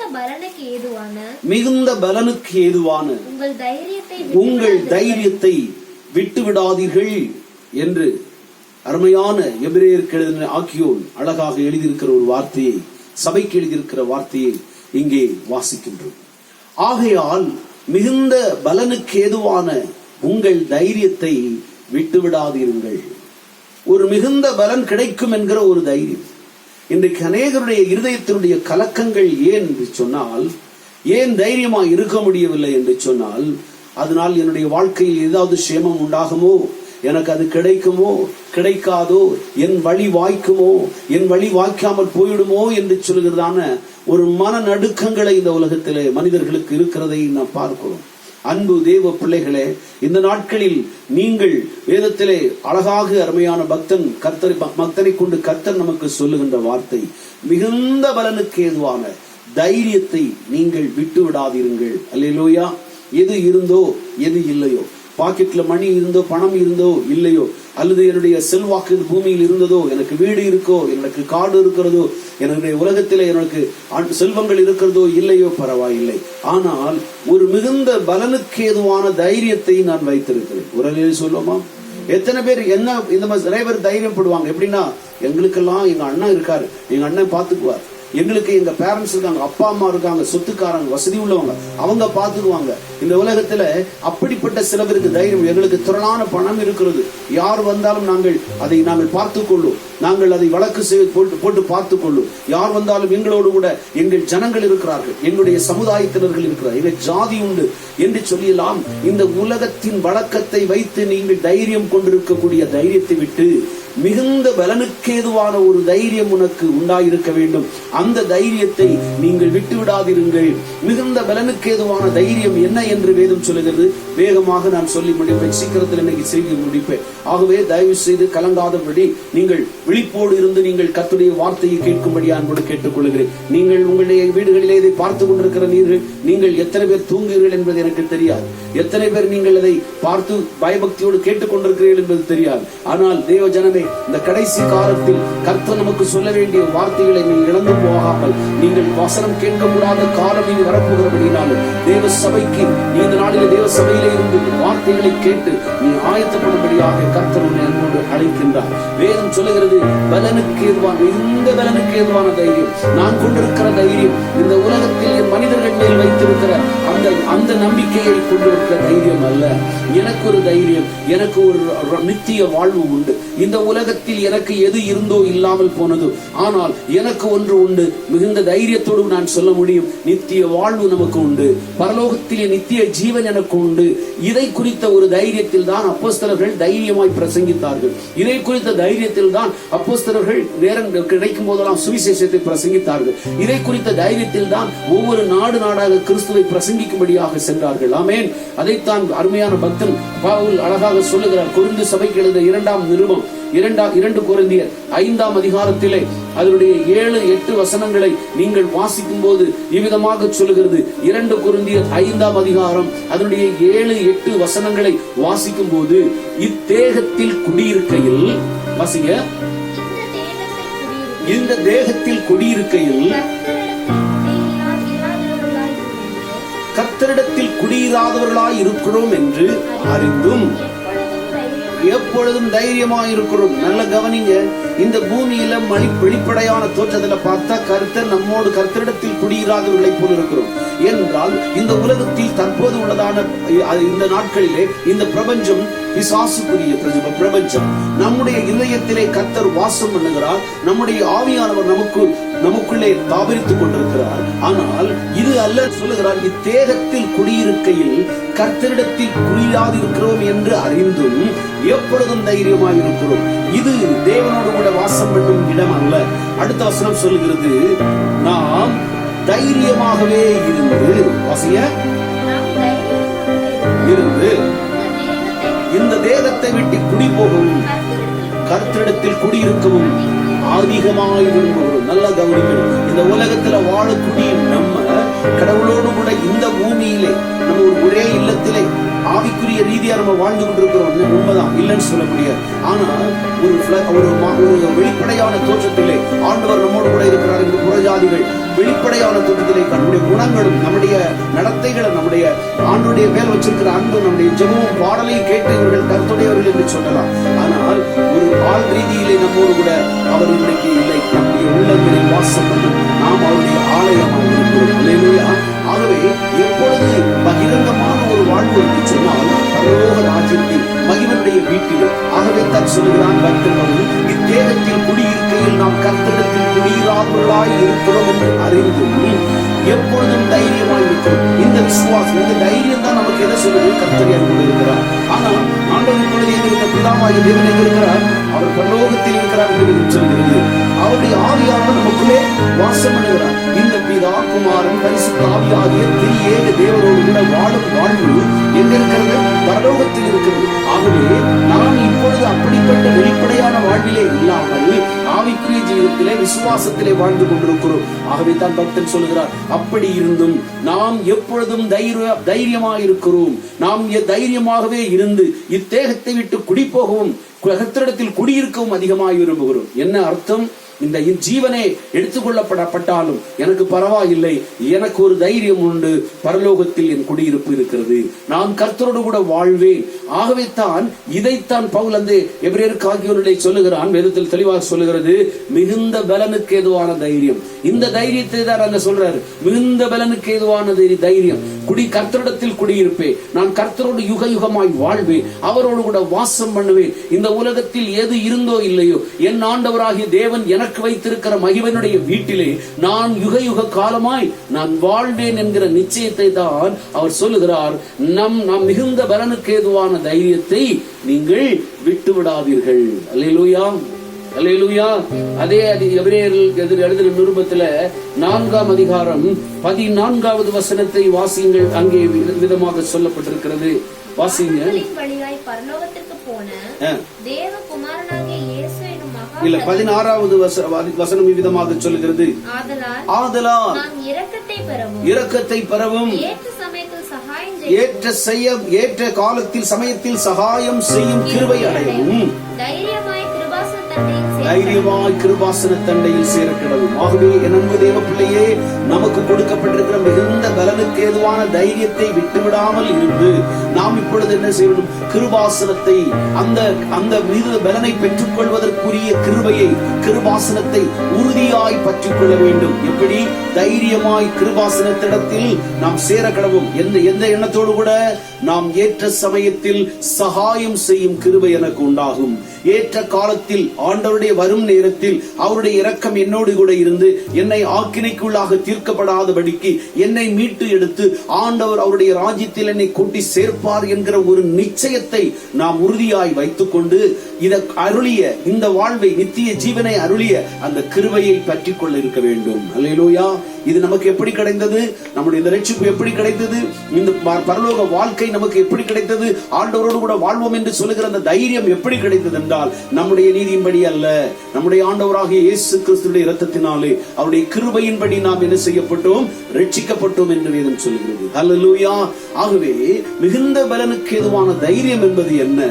இம்மைக்குரியதல்ல, தேவனுடைய ராஜ்யத்தில் வாழும் வாழ்க்கையை தான் அவர் சொல்லுகிறார். மிகுந்த பலனுக்கு ஏதுவான தைரியம். ஆமென் சொல்லுங்களேன். அல்லேலூயா, அல்லேலூயா. என் அன்பு தேவ பிள்ளைகளே, ஆகவே தான் தேவனுடைய சமூகத்திலே, நாம் தேவனுடைய ஆண்டுடைய சமூகத்திலே ஒரு விஷயம் கூட நாம் இதை சிந்தித்து பார்க்க வேண்டும். மிகுந்த பலனுக்கு ஏதுவான தைரியம். ஆகவே தான் மோசேயை கூட ஆண்டுடைய சமூகத்திலே மோசேயை குறித்து வேதம் சொல்லுகிறது, அவன் அதரிசனமான இந்த உலகத்தில் இந்த அரண்மனையிலே பெரிய சுகங்களை அனுபவிப்பதை காட்டிலும் தேவ ஜனங்களோடு கூட பாடுகளை அனுபவிப்பது எனக்கு அதிக பாக்கியம் என்று எண்ணினார். எதற்காக? இனி வரும் பலன், மிகுந்த பலனுக்கு ஏதுவான தைரியம் அவனுக்கு இருந்தது. மோசேக்கு இருந்த தைரியம், இந்த வாழ்வு எனக்கு சுகம் அல்ல, என் கர்த்தருடைய சித்தத்தின்படி வாழ்வது, என் கர்த்தருடைய சித்தத்தின்படி வாழ்ந்து அவருடைய நித்திய வாழ்வை பெறுவது, இனி வரும் பலனுக்காக என்னை ஆயத்தப்படுத்துவதுதான் மேலானது என்று சொல்லி அவன் சென்று என்ன செய்தான்? மிகுந்த பலனுக்கு ஏதுவான தைரியத்தை அவன் விடாமல் அவன் அரண்மனையை விட்டு ஓடி தேவ ஜனங்களோடு கூட பாடுகளை அறிவிப்பதற்கு தன்னை ஆயத்தப்படுத்திக் கொண்டான். ஒரு நிலை சொல்லுவோமா? ஆகவே நமக்கு கொடுக்கப்பட்டிருக்கிற இந்த வார்த்தை நமக்கு எதை கற்றுக் கொடுக்கிறது என்றால், இந்த தைரியம் என்ன என்று சொல்லி கேட்டால், பரலோகத்தில் தான் என் வாழ்க்கை, இந்த பூமியில் எத்தனை நாட்கள் வாழவில்லையே என்று சொல்லி நீ கவலைப்படக்கூடாது. ஏனென்றால் எனக்கு கொடுக்கப்பட்ட வாழ்க்கை அதல்ல, மறுமையின் காலத்திலே, மறுமையின் வீட்டிலே அவரோடு கூட வாழ்வதுதான் எனக்கு அருளின வாழ்வு. அல்லேலூயா, அல்லேலூயா. இதை எத்தனை பேர் விசுவாசிக்கிறீங்க? இதை உள்ளத்திலே எழுதி கொள்ள வேண்டும். என்ன நடந்தாலும் ஏது நடந்தாலும் பரலோகம் தான் என்னுடைய வாழ்வு. எது என்னுடைய வாழ்க்கையில் குறுக்கிட்டு வந்தாலும் எனக்கு கொடுக்கப்பட்டிருக்கிற அந்த ஜீவிதம் பரலோகம் தான் என்கிறதான நிச்சயத்தோடு கூட வாழ்வதுதான் தேவனுடைய பிள்ளைகளுடைய மிகுந்த பலனுக்கு ஏதுவான தைரியம். பிரியமானவர்களே, அல்லேலூயா, அல்லேலூயா. இந்த நாளிலே இந்த தைரியத்தை உடையவர்களாய் இருப்பதற்கு நமக்கு 3 காரியங்களை நமக்கு கற்றுக் கொடுக்கிறார். நித்திய வாழ்வை பெற்றுக் கொள்வதற்கு நித்திய வாழ்வாகிய மிகுந்த பலனுக்கு ஏதுவான தைரியம். அதாவது நம்ம ஆண்டவர் வருவார், நிச்சயமா நான் அவர்கிட்ட போவேன், அப்படி தைரியமா தான் சொல்ல முடியும். நீ பரலோகத்துக்கு போவியா அப்படின்னு சொல்லி கேட்டா நீங்க பயந்துட்டு தெரியல, அவர் வந்தாதான் தெரியும்னு சொன்னீங்கன்னா நிச்சயமா உங்களுக்கு அந்த நாட்களுக்குரியதான மிகுந்த பலனுக்கு ஏதுவான தைரியம் இல்லை என்ற அர்த்தம். அல்லேலூயா. ஆகவே யாரு கேட்டாலும் தைரியமா சொல்லத்தக்கதான காரியங்கள் நமக்கு நம்முடைய வாழ்க்கையில வேண்டும். ஆகவே மிகுந்த தைரியத்தை, மிகுந்த பலனுக்கு ஏதுவான தைரியத்தை நீங்கள் விடாமல் இருக்க வேண்டும் என்றால் கர்த்தர் 3 காரியங்களை நமக்கு சொல்லுகிறார். அதை வேக வேகமாக தியானிக்கலாம். 1 யோவான் 4ஆம் அதிகாரம் 17வது வசனத்தை வாசியுங்கள். 1 யோவான் 4ஆம் அதிகாரம் அதனுடைய 17வது வசனத்தை வாசியுங்கள். வேதம் விதமாக சொல்லுகிறது, நியாய தீர்ப்பு நாளிலே நமக்கு தைரியம் உண்டாகத்தக்கதாக அன்பு நம்மிடத்தில் பூரணப்படுகிறது. ஏனென்றால் அவர் இருக்கிற பிரகாரமாகவே நாமும் இவ்வுலகத்தில் இருக்கிறோம். நல்ல கவனிக்கணும். நியாய தீர்ப்பு நாளிலே, அப்போ நியாய தீர்ப்பு நாள் முடிஞ்ச பிறகுதான் நித்திய வாழ்வை சுதந்திரிக்க போகிறோம். ஆமென் சொல்லுங்க. அல்லேலூயா. அது நியாய தீர்ப்பு அந்த டைமுக்கு நம்ம இப்ப போகல, வேண்டாம். ஏன்னா அது எப்போ நியாய தீர்ப்பு நடக்கிறோங்கிறத நான் உங்களுக்கு ஏற்கனவே சொல்லி தந்திருக்கிறேன். இப்போதைக்கு நல்ல கவனிக்கணும். நியாய தீர்ப்பு நாளிலே, அப்படி என்றால் ஆண்டவருடைய வேதம் சொல்லுகிறது, எல்லோரும் ஆண்டவருடைய சிங்காசனத்திற்கு முன்பதாய் நிற்க கண்டேன் என்று, சிறியோர் பெரியோர் எல்லாருமே தேவனுடைய சந்நிதியிலே நிற்க கண்டேன் என்று சொல்லி வேதம் சொல்லுகிறது.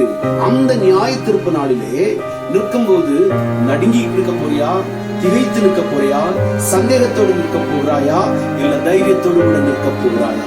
அப்படி வேதம் சொல்லுகிறது. யோவான் சொல்லுகிறார், அந்த நியாய தீர்ப்பு நாளிலே நமக்கு தைரியம் உண்டாகத்தக்கதாக நீ தைரியமாய் நிற்க வேண்டும் என்றால் உன் இருதயத்தில் அன்பு உன்னிலே பூரணப்பட கடவுது. அல்லேலூயா. அன்பு உன் இருதயத்தில் எப்படி இருக்க வேண்டும்? பூரணமாய் இருக்க வேண்டும். சந்தோஷமா ஒரு அல்லேலூயா சொல்லுவோமா? அல்லேலூயா. தேவ ஜனமே, அன்பு நம்மிடத்தில் பூர்ணமாக இருக்க வேண்டும். அன்பு, இன்னைக்கு அன்பு இல்லாத உலகம் தான் பார்க்கிறோம். வேதம் சொல்லுகிறது, அக்கிரமங்கள் அதிகமானதினாலே அநேகருடைய அன்பு தணிந்து போய்விட்டது. ஆகவே இந்த உலகத்தில் அன்பு இல்லாத தேவ பிள்ளைகளாக இந்த இருப்பீர்கள் என்று சொன்னார். இன்றைக்கு கர்த்தர் உனக்கு சொல்லுகிறார், கர்த்தருடைய அன்பு உன்னிலே பூரணப்பட்டிருக்க வேண்டும். வாசிங்கள். லேவியராகமம் 19ஆம் அதிகாரத்தில் அதனுடைய 18வது வசனத்தை வாசியுங்கள். லேவியராகமம் 19ஆம் அதிகாரம் அதனுடைய 18வது வசனம் விதமாக சொல்லுகிறது. வாசியுங்கள். பழிக்கு பழி வாங்காமலும் உன் ஜனபுத்திரர் மேல் பொறாமை கொள்ளாமலும் உன்னில் நீ அன்பு கூறுவது போல பிறனிலும் அன்பு கூறுவாயாக. இன்றைக்கு அநேகருடைய வாழ்க்கையில் பழிக்கு பழி வாங்கக்கூடிய நிலை. ஏன்? அன்பற்ற நிலை. நீ ஒன்றை செய்தால் நான் 20 செய்வேன் என்று சொல்லுகிறாள். ஒன்றை செய்தால் நான் 10 செய்வேன், உனக்கு எதிராக நான் பண்ணுவேன் என்கிறதான பயங்கரமான வைராகிய இருதயத்தோடு கூட நீ இருக்கிறபடினாலே கர்த்தர் தேவ ஜனங்களுக்கு, இஸ்ரேல் ஜனங்களுக்கு சொல்லுகிறார், உண்மையுள்ள அன்பு உனக்கு இருந்தால் பிறரை பழிக்கு பழி வாங்காமல் உன் ஜனபுத்திரரின் மேல் பொறாமை கொள்ளாது. இந்த 2 காரியங்களும் அநேகருடைய இருதயத்தில் இருக்கிறது. பொறாமை என்கிறதான பயங்கர சுவாபம். அன்பு உள்ள இருதயத்திற்கு பொறாமை இருக்காது. அன்பா இருக்கக்கூடிய தேவ பிள்ளைகளாகிய நீங்கள் மற்றவர்கள் மேல் பொறாமை கொள்ள மாட்டீர்கள், மற்றவர்கள் மேல் இரக்கம் பாராட்டுவீர்கள், பழிக்கு பழி வாங்க மாட்டீர்கள். என் அன்பான கர்த்தருடைய பிள்ளையை, இன்றைக்கு இந்த வார்த்தைகளை கேட்டுக்கொண்டிருக்கிற நீ ஒரு விசை உன் இருதயத்தை சோதித்துப்பார். இன்னைக்கு அநேக மக்கள் அன்பற்றவர்களாக, இன்னைக்கு கிறிஸ்தவர்கள் சபைக்குள்ளே தேவ அன்பில்லாதவர்களாக, தேவ சுவாபமே தேவ அன்புதான், அன்புதான் தேவ சுவாபம். ஆண்டவருடைய வேதம் சொல்லுகிறது, உன் கடவுள் யார்? அன்பாகவே இருக்கிறார். ஆண்டவரை குறித்து கேட்ட அவரை குறித்து நம்ம என்ன சொல்லுவோம்? தேவன் அன்பாகவே இருக்கிறார். அவர் அன்பை உருவாக்கி கொண்டிருக்கிற தேவன். அவருடைய பிரமாணங்கள் எல்லாம் அன்பை வெளிப்படுத்தி கொண்டிருக்கிறது. சகோதரனை, சகோதரியே, அப்படிப்பட்ட தேவ சபையிலே நீ ஒரு மகளாக இருக்கிறாய். ஆனால் உனக்குள்ளே தேவ அன்பு இல்லையே. வேதம் சொல்லுகிறது, பழிக்கு பழி வாங்குகிறாயே. ஒரு நாள் வரட்டும், நான் அந்த கேள்வி கேட்பேன் என்று சொல்வார்கள். அவர்கள் சொன்னதான கேள்வி, அதே கேள்வியை நானும் ஒரு நாள் கேட்பேன் என்று சொல்வார்கள். அவர்கள் எனக்கு விரோதமாக செய்தது போல நானும் அவர்களுக்கு செய்வேன் என்று சொல்வார்கள். தேவ ஜனமே, இது தேவ அன்பு அல்ல. அதனாலதான் ஆண்டவர் உன்னை அழைத்து சொல்லுகிறார், பழிக்கு பழி வாங்காதே, உன் ஜனபுத்திரர் மேல் பொறாமை கொள்ளாதே. அடுத்தவர்கள் உயர்ந்து வளரும் போது ஆண்டவரே அவர்களை இன்னும் ஆசீர்வதிக்க நீ கற்றுக்கொள். ஏனென்றால் நீ பிறரை ஆசீர்வதிப்பதற்கென்று கர்த்தர் உன்னை அழைத்திருக்கிறார். நீங்கள் யாருக்கு ஆசீர்வாதம் கூறுகிறீர்களோ அவர்கள் மேல் உன்னுடைய ஆசீர்வாதம் வந்து இறங்கும். அப்படிப்பட்ட கிருபை உள்ள நீ அடுத்தவர்கள் மேல் பொறாமை கொண்டால் உன் ஆசீர்வாதம் முன்னிலை நிலைக்காது. உன்னுடைய வாழ்க்கையில் ஆசீர்வாதம் பிரமாணம் இருக்காது தேவ ஜனமே. நான் சொல்லுகிற எத்தனை பேருக்கு விளங்குகிறது? ஒரு சொல்லுமா? அல்லேலூயா. ஆகவே அன்பு தேவ பிள்ளைகளே, இன்றைக்கு இந்த வார்த்தைகளை கேட்டுக்கொண்டிருக்கிற நீங்கள் பழிக்கு பழி வாங்காமல் உன் ஜனபுத்திரன் மேல் பொறாமை கொள்ளாது.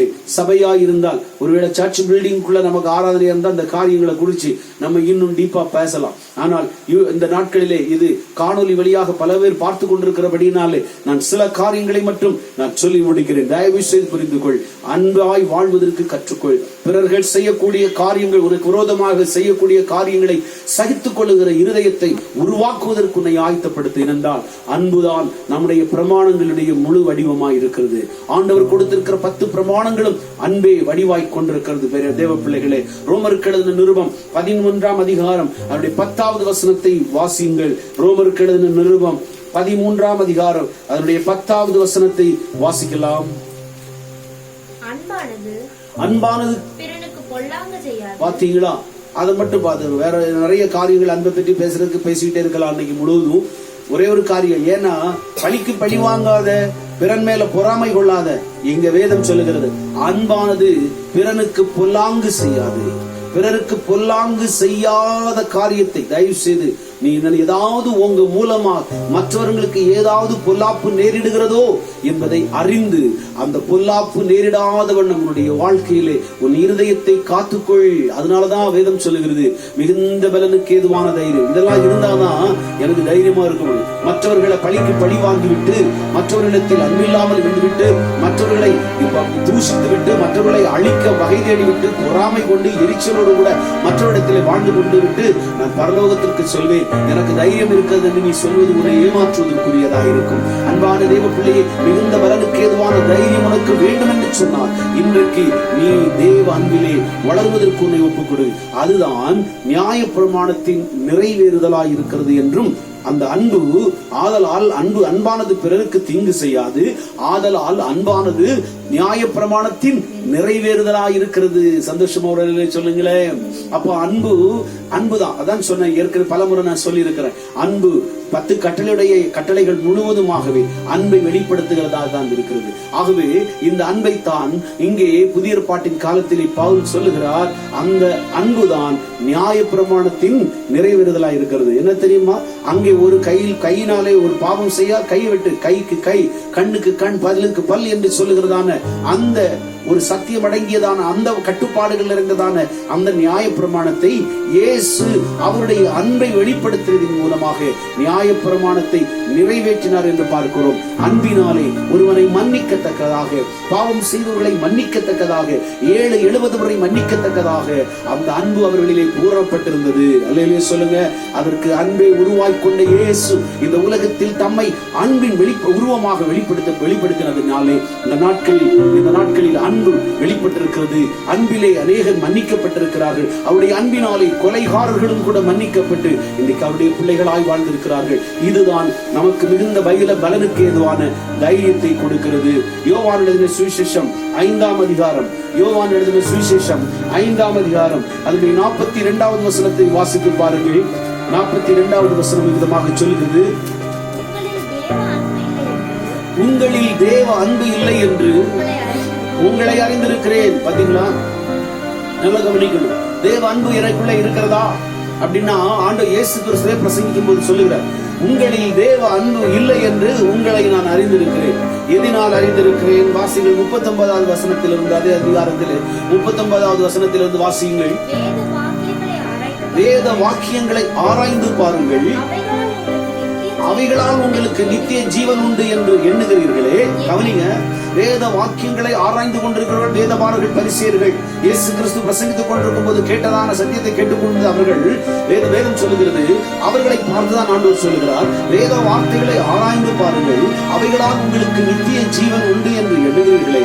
அடுத்த வார்த்தை சொல்லுகிறது, என்னை குறித்து சாட்சி கொடுக்கிறவர்களும் அவைகளே. அப்படின்னா அந்த நித்திய ஜீவன் என்கிறதான வார்த்தைக்கு சாட்சியை இயேசு கிறிஸ்து தான் அப்படிங்கறத தெளிவுபடுத்தி சொல்லு. அப்படி இருந்தும் வாசிகள், அப்படி இருந்தும்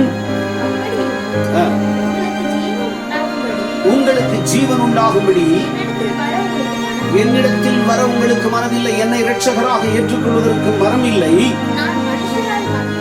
நான் மனுஷரால் மகிமையை ஏற்றுக்கொள்கிறதில்லை, உங்களில் தேவ அன்பு இல்லை என்று உங்களை அறிந்திருக்கிறேன். அல்லேலூயா, அல்லேலூயா. நல்ல கவனிக்கணும் என் அன்பான தேவ பிள்ளைகளே.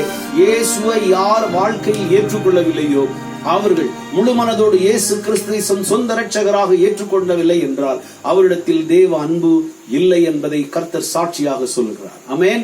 இயேசு கிறிஸ்துவை இரட்சகராக, என் பாவத்தின் என்னை மன்னிக்கிறவராக, என்னை மீட்கிறவராக, நித்திய வாழ்வு கொடுக்கும்படியாக என் பாவத்தை சுமந்தவராக யார் அவரை ஏற்றுக்கொள்ளவில்லையோ அவர்களிடத்தில் தேவ அன்பு இல்லை என்பதை இயேசுவானவரே அங்கே சாட்சி கொடுக்கிறதை பார்க்கிறோம். அல்லேலூயா, ஹல்லேலூயா.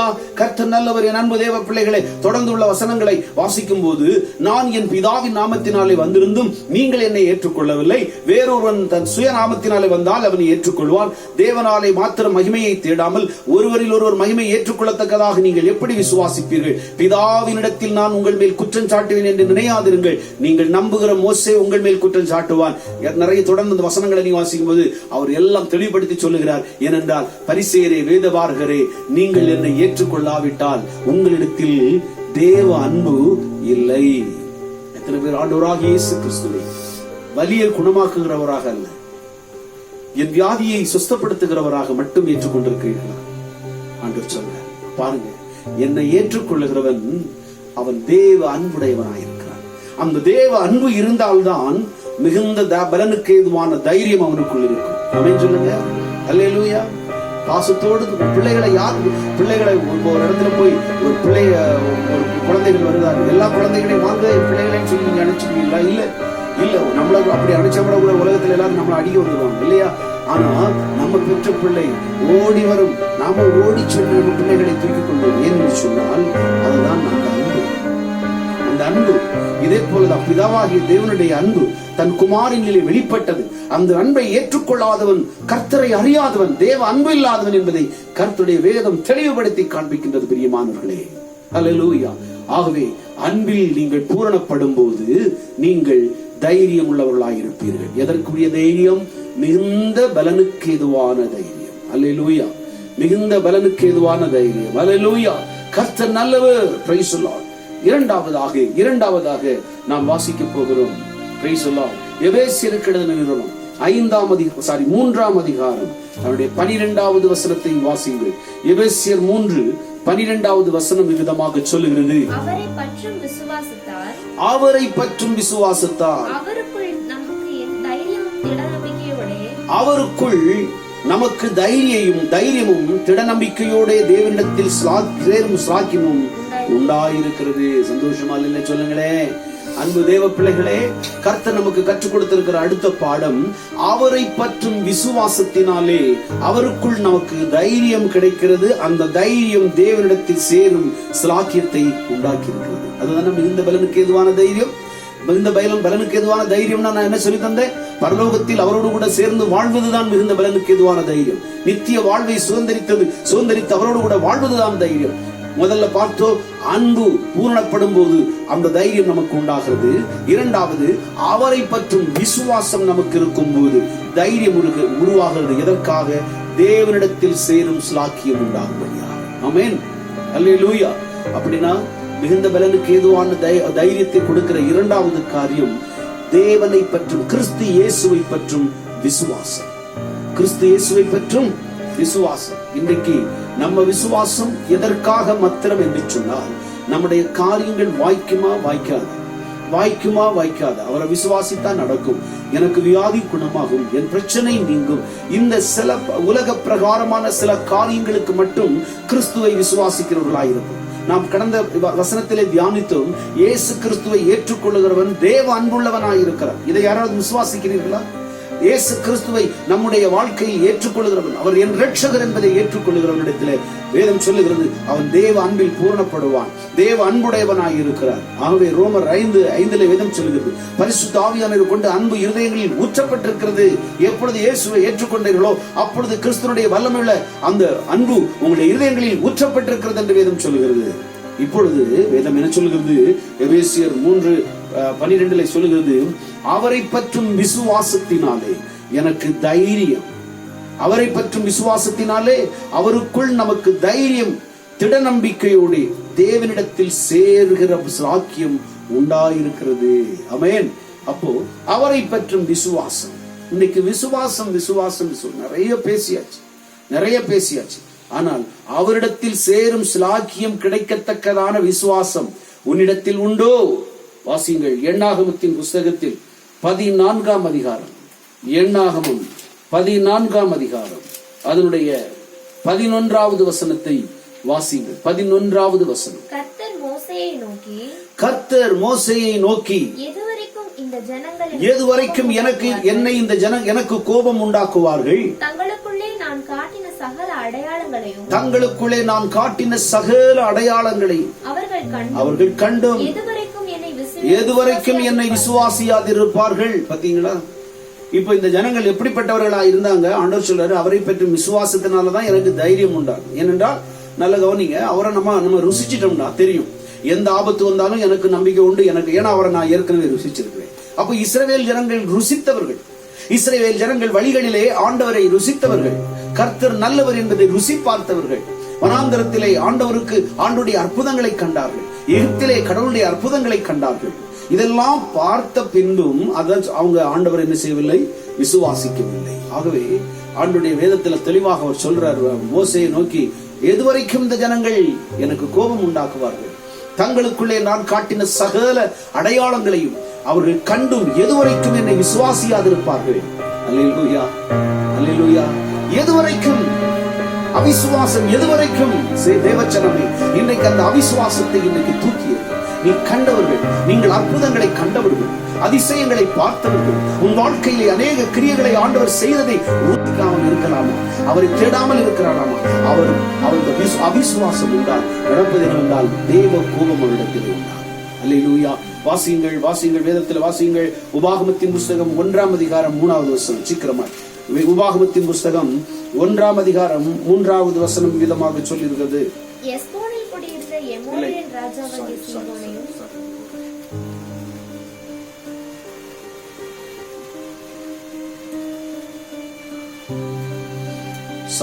அடுத்த வசனத்தை வாசிக்கலாம். எண்ணாகமம் 20ஆம் அதிகாரத்தில் 12வது வசனம். எண்ணாகமம் 20ஆம் அதிகாரம் 12வது வசனம்.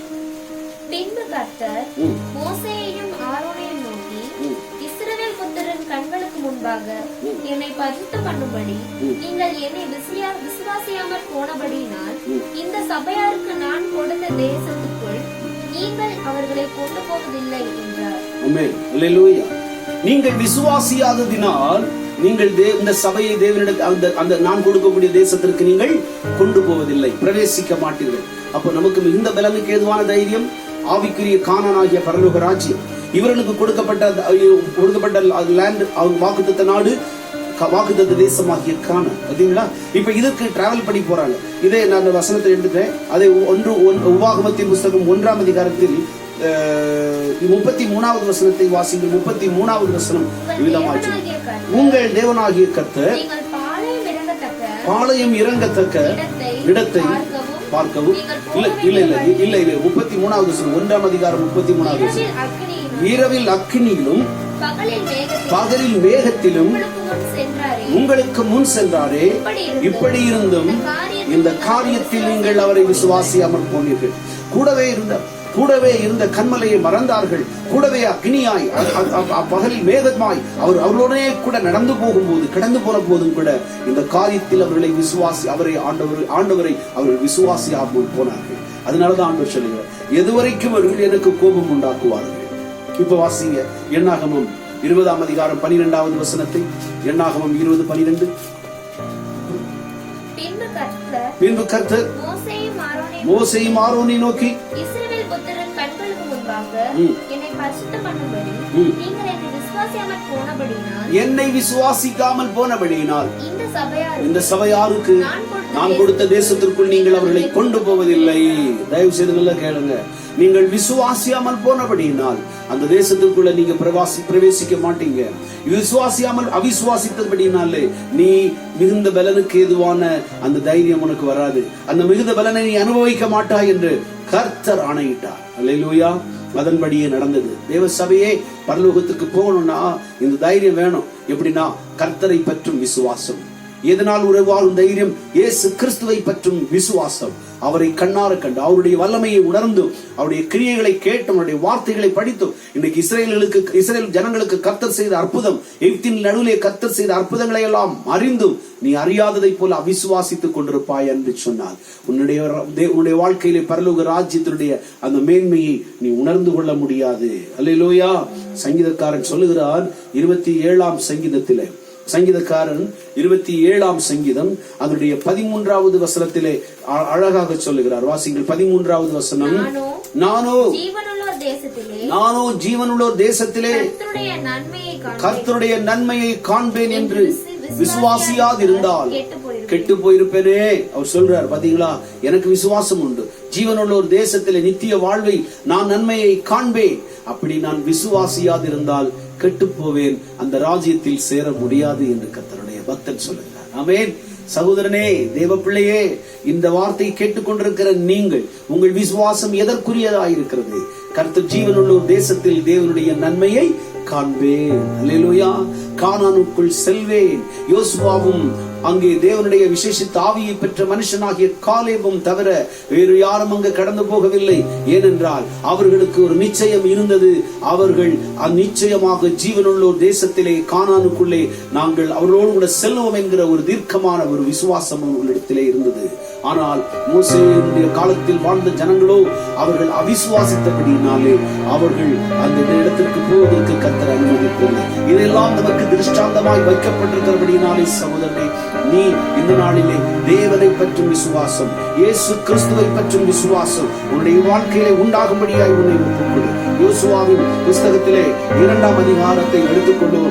யோசுவாவின் புஸ்தகத்தில் 2ஆம் அதிகாரத்தை எடுத்துக்கொள்ளும் போது அங்கே எரிகோவின் மதிலை தாண்டி எரிகோவினுடைய தேசத்தை அங்கே உளவு பார்க்கும்படியாக யோசுவா ஆட்களை அனுப்பும் போது அங்கே மாலை மயங்கி நேரம் வந்தவுடனே அவர்கள் எங்கேயாவது ஒரு இடத்திலே தங்க வேண்டும் என்று சொல்லி அவர்கள் அந்த நாட்களில் ரகசியமாய் வேவு பார்க்கும்படி அனுப்பி, நீங்கள் போய் தேசத்தை சுற்றி பார்த்து வாருங்கள், தேசத்தை வேவு பார்க்கும்படி இஸ்ரவேல் புத்திர சில மனுஷர் இந்த ராத்திரியிலே இங்கு வந்தார்கள் என்று எரிகோவின் ராஜாவுக்கு சொல்லப்பட்டது. கேள்விப்பட்டாங்க, யாரோ கொஞ்சம் பேர் வேவு பார்க்க வந்திருக்காங்க, அவங்களை விடாதீங்கன்னு சொன்ன உடனே அவர்கள் ஒழித்தது யார் வீட்டில் தெரியுமா? அந்த எரிகோவின் மதிலிலே குடியிருந்து கொண்டிருந்ததான ஒரு வேசித்தனம் பண்ணினதான வேசி ஆகிய ராகாப் என்பவருடைய வீட்டிலே அவர்கள் இடம் கேட்டு போனார். அப்பொழுது அவள் இந்த காணியாட்சிக்கு புறம்பானவள், அவள் விசுவாசத்தை அறியாதவள், கடவுளுடைய வல்லமையை உணராதவள். நல்ல கவனிக்கணும், ஆண்டுடைய அற்புதங்களை பார்க்காதவள், இஸ்ரவேல் பார்த்ததை போல அக்னியை பார்க்கவில்லை, இஸ்ரவேலர்கள் வழிநடத்தி வந்ததான மேகத்தை பார்க்கவில்லை. அவள் சொல்லுகிறாள், உங்கள் தேவன் பெரியவராமே, உங்கள் தேவன் எகிப்திலே செய்த அடையாளங்களை நான் கேள்விப்பட்டேனே, ஒருவேளை நிச்சயமாக இந்த தேசத்தை கர்த்தர் உங்கள் கரங்களிலே ஒப்புக் கொடுப்பார் என்பதை நான் விசுவாசிக்கிறேன். அல்லேலூயா, அல்லேலூயா. வாசிங்கள் அதனுடைய 18வது வசனம், சாரி, யோசுவா 2:11வது வசனம் சொல்லுகிறது. 11 பாருங்க, 10வது வசனத்துல சொல்றா, நீங்கள் எகிப்திலிருந்து புறப்பட போது கர்த்தர் உங்களுக்கு முன்பாக சுதந்திர சமுத்திரத்தின் தண்ணீரை வற்றி போக பண்ணினதையும், நீங்கள் யோர்தானுக்கு அப்புறத்தில் சங்காரம் பண்ண எமோரியன் 2 ராஜாக்களாகிய சீகோனும் ஓகுக்கும் செய்ததையும் நாங்கள் கேள்விப்பட்டோம். கேள்விப்பட்டது போது எங்கள் இருதயம் கரைந்து போயிற்று, உங்களாலே எல்லாருடைய தைரியமும் அற்று போயிற்று. உங்கள் தேவனாகிய கர்த்தரே உயிரே வானத்திலும் பூமியின் கீழிலும் தேவனானவர் என்பதை ஒரு வேசியாகிய ராகாப் அறிக்கையிட்டு கர்த்தரை விசுவாசித்தபடியினால் தான் எபிரேயருக்கு நிருபத்திலே விசுவாச வீரர்களின் பட்டியலிலே அந்த வேசித்தனம் செய்த ஒரு பாவியாகி ஒரு பெண்ணுடைய வாழ்வை அவர் மன்னித்து பரிசுத்தப்படுத்தி விசுவாசத்தினாலே அவள் விசுவாச மார்க்கத்திலே அவள் சேர்க்கப்பட்டாள் என்று பார்க்கிறோம். ஆமென். விசுவாசத்துக்குரிய பட்டியலே வந்தார். ஆகவே தேவ பிள்ளைகளே, இந்த நாட்களில் விசுவாசம் எவ்வளவு மேன்மையானது பார்த்தீர்களா? எவ்வளவு பெரிய பாவத்திலிருந்து அவளை நீக்கி அவளை நீதிமான்களுடைய அந்த பட்டியலை கர்த்தர் சேர்த்தார் பார்த்தீர்களா? ஏனென்று சொன்னார், அவள் கேள்விப்பட்ட ஆண்டவரை அவள் அறிந்து அவரை விசுவாசித்தாள். ஆமென். அல்லேலூயா, அல்லேலூயா. அதனால் தான் அன்றைக்கு எரிகோ மதில் தகர்க்கப்பட்ட போது, எரிகோ பிடிக்கப்பட்ட போது ராகாபும் அவருடைய குடும்பத்தாரையும் கர்த்தர் அந்த நாளிலே மீட்கப்பட்டு சிவப்பு நூலினால் அங்கே ஒரு அடையாளம் தெரிவிக்கப்பட்ட போது அந்த சிவப்பு நூல் எதை குறிக்கிறது? இயேசு கிறிஸ்துவின் இரத்தத்தை குறிக்கிறது. அந்த பாவத்தை நீக்கி சுத்திகரிக்கப்பட்டு அவள் நீதிமான்களின் பட்டியலிலே சேர்க்கப்பட்டாள். ஆமென். நான் வேகமாக கடந்து செல்கிறேன் என்று நினைக்காதீர்கள். நீங்கள் இருந்து அதை ஆராய்ந்து பாருங்கள். நம்முடைய விசுவாசம் எப்படிப்பட்ட விசுவாசமாய் இருக்கிறது? யோவான் 3ஆம் அதிகாரத்தில் 18வது வசனத்தை நீங்கள் வாசிக்கும் போது, யோவான் 3ஆம் அதிகாரம் அதனுடைய 18வது வசனம் இவ்விதமாக சொல்லுகிறது. யோவான் 3:18, அவரை விசுவாசிக்கிறவன் ஆக்கினைக்குள்ளாக தீர்க்கப்படான், விசுவாசியாதவனோ தேவனுடைய ஒரே குமாரனுடைய நாமத்தில் விசுவாசம் உள்ளவனாய் இராதபடியினால் அவன் ஆக்கினைக்கு தீர்ப்புக்குட்பட்டாயிற்று. அல்லேலூயா, அல்லேலூயா. இயேசு கிறிஸ்துவ நீங்க விசுவாசிக்கலன்னா உங்களுக்கு ஆக்கினை தீர்ப்பு. ஆக்கினை தீர்ப்புனா என்ன அர்த்தம்? பரலோகத்துக்கு போக முடியாது, நித்திய ஆக்கினை. புரியுதா? அப்ப ஆக்கினை தீர்ப்புக்கு நீ தப்பு வைக்க வேண்டும் என்றால் என்ன செய்யணும்னா, கர்த்தராகிய இயேசு கிறிஸ்துவை விசுவாசி, அப்பொழுது நீ உன் வீட்டாரும் ரட்சிக்கப்படுவீர்கள். அல்லேலூயா. புரியுதா? அப்ப விசுவாசம் நமக்கு யார் மீது? கிறிஸ்து இயேசு. பிரிய சகோதரனே, சகோதரியே, அதே அதிகாரத்தில் 36வது வசனத்தையும் வாசிங்க. 36வது வசனம். குமாரனிடத்தில் விசுவாசமாயிருக்கிறவன் நித்திய ஜீவனை உடையவனாயிருக்கிறான். குமாரனை விசுவாசியாதவனோ ஜீவனை காண்பதில்லை. பாத்தீங்களா? குமாரனை விசுவாசிக்கிற நித்திய ஜீவனை உடையவன், குமாரனை விசுவாசியாதவனோ ஜீவனை காண்பதில்லை என்று கர்த்தருடைய வேதம் சொல்லுகிறது. அல்லேலூயா. ஜீவனை காண்பதில்லை என்றால் எந்த ஜீவன்? எந்த ஜீவன்? நித்திய ஜீவன். ஆமென். நித்திய வாழ்வில் அவன் சேர்க்கப்படுவதில்லை என்று கர்த்தருடைய வேதம் தெளிவாக சொல்கிறது. நீ கிறிஸ்துவின் மீது நம்பிக்கை வைத்திருக்கிறாயா? அவர் என்னை ஏற்றுக்கொள்வார், அவரிடத்தில் எனக்கு பங்கு உண்டு, அவரோடு கூட எனக்கும் வாழ்வதற்கு ஒரு பங்கு உண்டு என்கிற விசுவாசத்தோடு விசுவாச ஜீவிதத்தை நீ காத்துக்கொள். அப்பொழுது மிகுந்த பலனுக்கு ஏதுவான தைரியத்தை விட்டு விடாதிருப்பாய். ஆமென். மூன்றாவதாக ஒரு காரியத்தை வேகமாக சொல்லி முடிக்கிறேன். அப்போஸ்தலர் நடபடிகள் 4ஆம் அதிகாரம் 31வது வசனம். அப்போஸ்தலர் நடபடிகள் 4ஆம் அதிகாரம் 31வது வசனத்தை வாசிக்கலாம். அவர்கள் ஜெபம் பண்ணின போது அவர்கள் கூடியிருந்த இடம் அசைந்தது. அவர்கள் எல்லாரும் பரிசுத்த ஆவியினால் நிரப்பப்பட்டு தேவ வசனத்தை தைரியமாய் சொன்னார்கள். அல்லேலூயா, அல்லேலூயா. அவர்கள் ஜெபம் பண்ணின போது அவர்கள் கூடியிருந்த இடம் அசைந்தது. அவர்கள் எல்லாரும் பரிசுத்த ஆவியினால் நிரப்பப்பட்டபடியினால் தேவ வசனத்தை தைரியமாக சொன்னார்கள். இப்பொழுது தைரியம் எங்கிருந்து வருகிறது? பரலோக ராஜ்யத்தை குறித்ததான திருவசனத்தை, சுவிசேஷத்தை பிரசங்கிப்பதற்கு தைரியம் எங்கே இருந்து வந்தது? இயேசுவே இரட்சகர் என்பதை சொல்வதற்கு தைரியம் எப்படி வந்தது? பரிசுத்த ஆவியானவரால் அவர்கள் நிரப்பப்பட்ட போது தைரியம் வந்தது. ஆமென். அல்லேலூயா. இன்றைக்கு பரிசுத்த ஆவியானவருடைய நிரப்பப்படுதல் உன்னுடைய வாழ்க்கையிலே உண்டாகும் போது அந்த மிகுந்த பலனுக்கு ஏதுவாக தைரியம். அல்லேலூயா. மிகுந்த பலனுக்கு ஏதுவான தைரியம் உனக்கு உண்டாகும். பிரிய சகோதரனே, தேவ பிள்ளையே, அந்த தைரியத்தோடு கூட தான் அப்போஸ்தலர்கள் பிரசங்கித்தார்கள். அப்போஸ்தலர்கள் திருவசனத்தை தைரியமாக சொன்னார்கள். ஆமென். ஒன்றும் உதவாத, ஒன்றும் அறியாத, படிப்பறிவற்று இருந்ததான அநேக தேவனுடைய சீஷர்களாய் இருந்தவர்கள், சீஷர்களை கர்த்தர் வல்லமையாய் பயன்படுத்தினார். இதுவரையிலும் ஓடி ஒளித்துக் கொண்டிருந்தவன் அங்கே அந்த சேவல் கூவதற்கு முன்பு 4 முறை ஆண்டவரை மறுதலித்தவன், 3 முறை மறுதலித்தவன் பேதுரு தேவ சமூகத்திலே அவன் என்ன செய்தான் பாருங்க. அடுத்த கர்த்தருடைய பரிசுத்த ஆவியானவரை அபிஷேகத்தை பெற்றவுடனே அவன் தைரியமாய் பிரசங்கிக்க ஆரம்பித்தான். அல்லேலூயா. அந்த எல்லா தூதர்கள் எல்லாரும் வந்து நின்னாங்க. அவனால அவனுக்கு ஒரு தைரியம் உண்டாகிவிட்டது. ஏனென்றால் இனி வரும் பலன் மேல் அவனுக்கு தைரியம் வந்துவிட்டது. இனி இந்த உலகத்தில் இவர்கள் எல்லாரும் என்னை அடித்துக் கொண்டு போட்டாலும் இந்த சத்தியத்தை சொல்லி சாவேன் என்று சொல்லி கிறிஸ்துவுக்காக வைராக்கியமாய் நின்றான் அந்த பேதுரு. அதே அப்போஸ்தலர் நடபடிகள் 4ஆம் அதிகாரத்தில் 13வது வசனத்தை வாசிக்கும் போது, அப்போஸ்தலர் நடபடிகள் 4ஆம் அதிகாரத்தில் 13வது வசனத்தை வாசிங்கள். பேதுரும் யோவானும் பேசுகிற தைரியத்தை அவர்கள் கண்டு அவர்கள் படிப்பறியாதவர்கள் என்றும் பேதமை உள்ளவர்களும் என்றும் அறிந்தபடியினால் ஆச்சரியப்பட்டு அவர்கள் இயேசுவுடனே கூட இருந்தார்கள் என்று அறிந்தார்கள். அல்லேலூயா சொல்லுங்க. படிப்பறில்லாதவர்கள் இவ்வளவு பேசுறாங்களேன்னு சொல்லி எல்லாரும் ஆச்சரியப்பட்டார்கள். ஏன் என்று சொன்னால் அவ்வளவு நாளும் இந்த தைரியம் எங்கே இருந்தது? அவர்களுக்கு மனுஷ பலத்திலே இருந்தார்கள். ஆனால் தேவ பலனாகிய பரிசுத்த ஆவியினாலே அவர்கள் அபிஷேகம் பண்ணப்பட்ட பின்பு அவர்கள் பேசுகிற தைரியத்தை கண்டு எல்லாரும் ஆச்சரியப்பட்டார்கள் என்று வேதம் சொல்கிறது. ஆமென். ஏனென்றால் அதற்கு முன்பாகத்தான் அங்கே வாசலிலே உட்கார்ந்த தேவாலயத்தினுடைய வழியிலே உட்கார்ந்து கொண்டிருந்த ஒரு சப்பானியை பேதுரும் யோவானும் எழுந்து நட என்று சொல்லி அவர்களை எழுந்து நடக்க கர்த்தராகிய இயேசு கிறிஸ்துவின் நாமத்தினாலே எழுந்து நடக்க பண்ணினார்கள். அவன் நடந்து துள்ளி இந்த ஆச்சரியத்தை பார்த்து எல்லா மக்களும் அதிர்ந்து விட்டார்கள். எத்தனையோ முறை இயேசு கிறிஸ்துவிடத்தில் வந்து கடல் மீது என்னால் நடக்க முடியுமா? நானும் நீங்கள் ஜெபிச்சா பிசாசு ஓடுதே, எங்களால் ஏன் கூடாமற் போயிட்டு என்றதான சீசர்கள் இன்றைக்கு பிசாசுகளை துரத்துகிறார்கள். இன்றைக்கு அவர்கள் தைரியமாய் பிரசங்கிக்கிறார்கள். ஏன் என்று சொன்னால் ஒரே வல்லமை, பரிசுத்த ஆவியாருடைய அபிஷேகத்தின் வல்லமை. ஹல்லேலூயா. இந்த வல்லமையினால் இன்றைக்கு நிரப்பப்படும். இந்த வல்லமையினால் நிரப்பப்பட்டால் உனக்கு ஒரு தைரியம் இருக்கும், மிகுந்த பலனுக்கு ஏதுவான தைரியம். உன்னை காவலில் வைத்தாலும் நீ கர்த்தரை குறித்து பாடுவாய். உன்னை கட்டுண்டவர்களாய் உன்னை கட்டப்பட்டு கிடந்தாலும் நீ கர்த்தரை நோக்கி நீ பாடுவாய், நீ ஜெபிப்பாய், நீ கர்த்தருக்காய் பிரகாசிப்பாய். நித்திய வாழ்விலே உனக்கு மிகுந்த பலன் உண்டாயிருக்கும். ஒரே ஒரு வசனத்தை வாசிங்க. எபேசியர் 4 அதிகாரத்தில் அவருடைய 30வது வசனம் விதமாக சொல்லுகிறது. எபேசியர் 4 அதிகாரம் அவருடைய 30வது வசனம் விதமாக சொல்லுகிறது. அன்றியும் நீங்கள் மீட்கப்படும் நாளுக்கென்று முத்திரையாக பெற்ற பரிசுத்த ஆவியை துக்கப்படுத்தாதிருங்கள். ஹல்லேலூயா, ஹல்லேலூயா, ஹல்லேலூயா. பாத்தீங்களா? அதுல எழுதப்பட்டிருக்க வார்த்தை நல்ல கவனிங்க.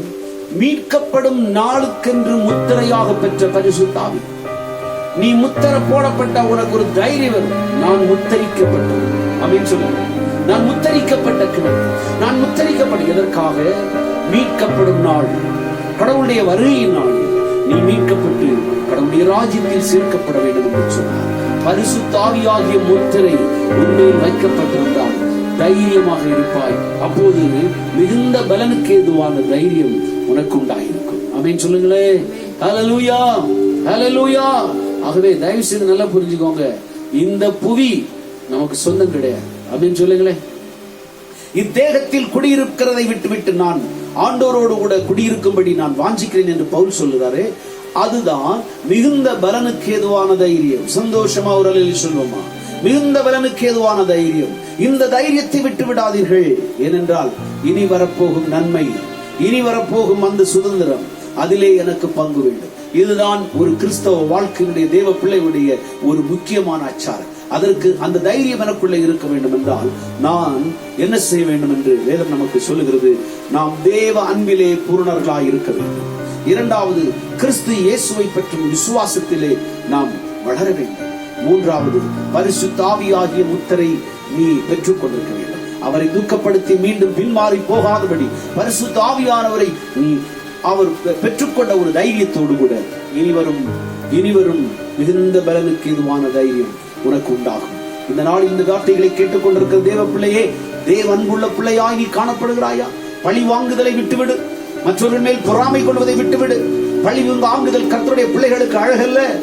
நீ தேவ ராஜ்யத்திற்கு சுதந்திரிப்பதற்கு உள்ளதான் அழகு, அதற்கு இல்ல. நீ விட்டுவிடு. நீ தேவ பிள்ளை, தேவ அன்புள்ளவர்கள். அந்த தேவ அன்பிலே ஒரு பொல்லாங்கு இராது என்று வேதம் சொல்லுகிறது. தேவ அன்பு உனக்குள்ளே இருந்தால் அது நியாய பிரமாணத்தை நிறைவேற்றக்கூடிய பூரணம் உனக்குள்ளே இருக்கிறது. ஆகவே நீ அந்த அன்பிலே பெருக வேண்டும். நீ அன்பிலே பெருக வேண்டும். கர்த்தராகிய இயேசு கிறிஸ்துவை பற்றும் விசுவாசத்திலே வளர வேண்டும். இயேசு கிறிஸ்துவை விசுவாசிக்காத சில காரியங்களை உனக்கு இந்த உலகம் உனக்கு கொண்டு வரலாம். இவரை விசுவாசத்தை என்ன பிரயோஜனம்? இவ்வளவு நாள் நான் அவரை கூப்பிட்டு எனக்கு என்ன பிரயோஜனம் கிடைச்சுன்னு அவிசுவாசத்தை ஏதாகிலும் உன் இருதயத்திலே யாராகிலும் கொண்டு வருவதற்கு உனக்கு முயற்சித்தால் சொல்லு, எனக்கு நித்திய ஜீவனுக்கு ஏதுவான இயேசு கிறிஸ்துவை நான் விசுவாசிக்காவிட்டால் நான் கோபாக்கினையின் பிள்ளையாய் மாறிவிட்டேன். எனக்கு நித்திய வாழ்வு இல்லை. கிறிஸ்துவை குமாரனை விசுவாசிப்பதே நித்திய ஜீவன் என்று எனக்கு கர்த்தருடைய வேதம் சொல்கிறது என்று நீ அவரை விசுவாசி, பூரணமாய் விசுவாசி. மூன்றாவதாக, பரிசுத்த ஆவியிலே நிலைத்திரு. அவரை துக்கப்படுத்தாதே. உன் அநியாயமான காரியங்களினாலே அவரை துக்கப்படுத்தாமல் பரிசுத்த ஆவியின் அபிஷேகத்திலே நிலைத்திரு. ஆண்டவர் உன்னை வழி நடத்துவார். ஆண்டவர் உன்னை பரிசுத்தப்படுத்துவார். எல்லாரும் வாய்களை திறந்து அப்படியே கர்த்தரை ஸ்தோத்திரித்து முழங்காலில் நின்று ஆண்டவருடைய சமூகத்தை நோக்கி பார்த்து சொல்லுங்க, இந்த புவி இல்லப்பா, என்ன வந்தாலும் என் நேசர் எனக்கு ஆண்டவரே நீ பங்காய் வேணும், எனக்கு பரலோகம் பங்காய் கிடைக்கணும் அப்பா, அதற்காக இந்த உலகத்துல நான் எதை வேணாலும் நஷ்டமாக விடுறதுக்கு தயார் என்று சொல்லி பவுல் அதற்காக தன்னை ஒப்புக்கொடுத்ததை போல இன்றைக்கு உன்னை ஒப்புக்கொடு. கர்த்தருடைய வேதம் தெளிவாக சொல்லுகிறது. இன்றைக்கு உனக்கு ஆலோசனையாக சொல்லுகிற காரியம், இந்த பலனுக்கு எதுவான உங்கள் தைரியத்தை விட்டு விடாதிருங்கள். ஹல்லேலூயா. இந்த புவி ஒரு சொந்தமல்ல என்று இயேசு என் நேசர் மொழிந்தனரே. இக்கட்டு துன்பமும் இயேசுவின் தொண்டர்க்கு இங்கேயாய் பங்காய் கிடைத்தேனும். ஹல்லேலூயா. பாடி தேவனுடைய நாமத்தை மகிமைப்படுத்தி சொல்லுமா.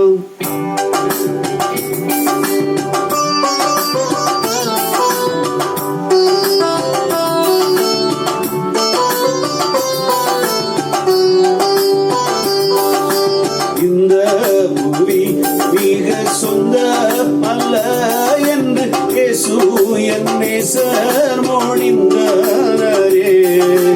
இந்த புவி சொந்தமல்ல என்று இயேசு என் நேசர் மொழிந்தனரே. இக்கட்டு துன்பம் இயேசுவின் தொண்டர்க்கு இங்கேயே பங்காய் கிடைத்தேனும். இக்கட்டு துன்பம் இயேசுவின் தொண்டர்க்கு இங்கேயே பங்காய் கிடைத்தேனும். ஆனந்தமே பரமானந்தமே இயேசு அண்ணலை கண்டிடும் கானந்தமே.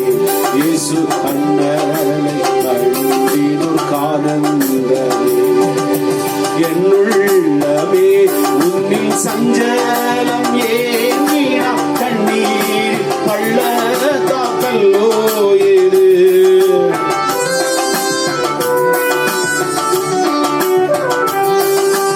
என்னுள்ளமே உன்னில் சஞ்சலம் ஏங்கினாய் கண்ணீர் பள்ளத்தாக்கல்லோ ஏது. சீயோன் நகரத்தில் சீக்கிரம் சென்று நாம் ஜெயகீதம் பாடி மகிழ்ந்திடலாம். சீயோன் நகரத்தில் ஜெயகீதம் சென்று நாம் விஜயம் பாடி மகிழ்ந்திடலாம். ஆனந்தமே பரமானந்தமே இயேசு அண்ணலை கண்டிடும் கானந்தமே. இயேசு அண்ணலை கண்டிடும் கானந்தமே. கூடாரவாசிகளாகும் நமக்கின்று வீடென்று நாடென்றும் சொல்லலாமோ.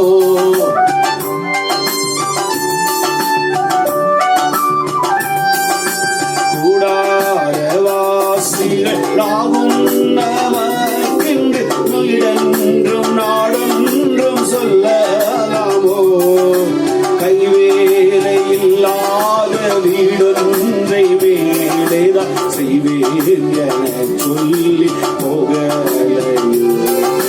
கைவேலை இல்லாத வீடொன்றை வேலைதான் செய்வேன் என சொல்லி போகலையோ. ஆனந்தமே பரமானந்தமே இயேசு அண்ணலை கண்டிடும் கானந்தமே. ஓ ஆனந்தமே பரமானந்தமே இயேசு அண்ணலை கண்டிடும் கானந்தமே. இயேசுவே சீக்கிரம் இத்தரை வாருமே, ஏழை வெகுவாய் கலங்கேறினா.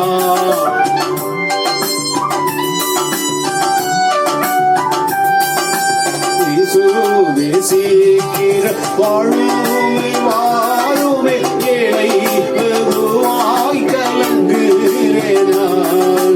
என்னே சதன் முக ஜோதியதே எல்லா இன்பம் தர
பிரிய தேவ சகோதரன், தேவ பிள்ளையை, இந்த வார்த்தைகளை கேட்டுக்கொண்டிருக்கிறது மிகுந்த பலனுக்கு ஏதுவான தைரியம் உள்ள தேவ பிள்ளையால் நீ வாழ்வதற்கு தேவ அன்பில் வளருவாயா, அவரை பற்றும் விசுவாசத்தில் வளருவாயா.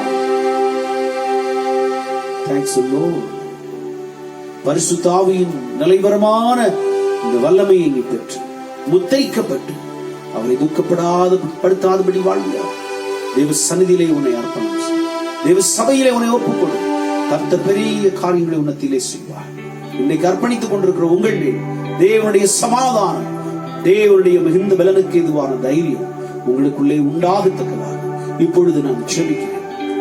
பரலோகத்தின் நல்ல தகப்பனே, இந்த வார்த்தைகளை கேட்டுக்கொண்டு இந்த தேவ ஜனங்களுக்காக உங்களுடைய சன்னதியிலே வருகிறேன். அப்பா, இந்த உலகத்தினுடைய மாயைகள், இந்த உலகத்தினுடைய எல்லா சூழ்நிலைகளும் இருதயத்தை கலங்கடித்துக் கொண்டிருக்கலாம். ஆனால் உம்மை பின்பற்றுகிற தேவ பிள்ளைகளாகிய நாங்களோ மிகுந்த பலனுக்கு ஏதுவான தைரியம் உள்ளவர்களாய் வாழ்ந்து, ஆண்டவரே, எங்களுக்கு அன்பும் தெளிந்த புத்தியும் பலனும், ஆண்டவரே, உமக்கு தைரியத்தையும் உண்டு பண்ணுகிற பரிசுத்த ஆவியானவரை எங்களுக்கு நீ தந்திருக்கிறேன். அந்த தைரியத்திலே நாங்கள் வாழ்வதற்கு எங்களுக்கு உதவி செய். உம்முடைய அன்பில் பூரணப்பட எங்களுக்கு உதவி செய். உம்மை பெற்றும் விசுவாசத்தில் வளர தேவ பிள்ளைகளுக்கு நீ இறங்கும்படியாக உம்மை விசுவாசித்து ஆண்டவரே அலைகளை ஜெயிக்கத்தக்கதாய் தேவ ஆவியானவர் பிள்ளைகளின் இரக்கம் செய்யும்படியாக எங்களை தாழ்த்துகிறோம், பெருமையாக்குகிறோம். வந்திருக்கிற சிறியோர், பெரியோர், வாலிபர்கள், வயோதிபர்கள் அனைவரையும் ஆசீர்வதி. எல்லாருடைய தேவைகளை சந்தியும், குறையில்லாமல் நடத்தும். சகல நன்மைகளும் இரக்கங்களும் உண்டாக உதவி செய்கிறார். எல்லா பொல்லாப்புகள், போராட்டங்கள், எல்லா பலவீனங்கள், அசதிகளை கர்த்தர் நீக்கிவிடும். கர்த்தருடைய ஆவியானுடைய வல்லமை தம்முடைய பிள்ளைகளை ஆட்கொள்வீராக, குடும்பங்களை ஆட்கொள்வீராக. தேவ சமாதானத்தினால் குடும்பங்களை நிரப்புவீராக. பொல்லாப்புகளுக்கு விலக்கி காத்துக்கொள்ளும் ஆண்டவரே. எங்களை தரைமட்டம் தாழ்த்துகிறோம்.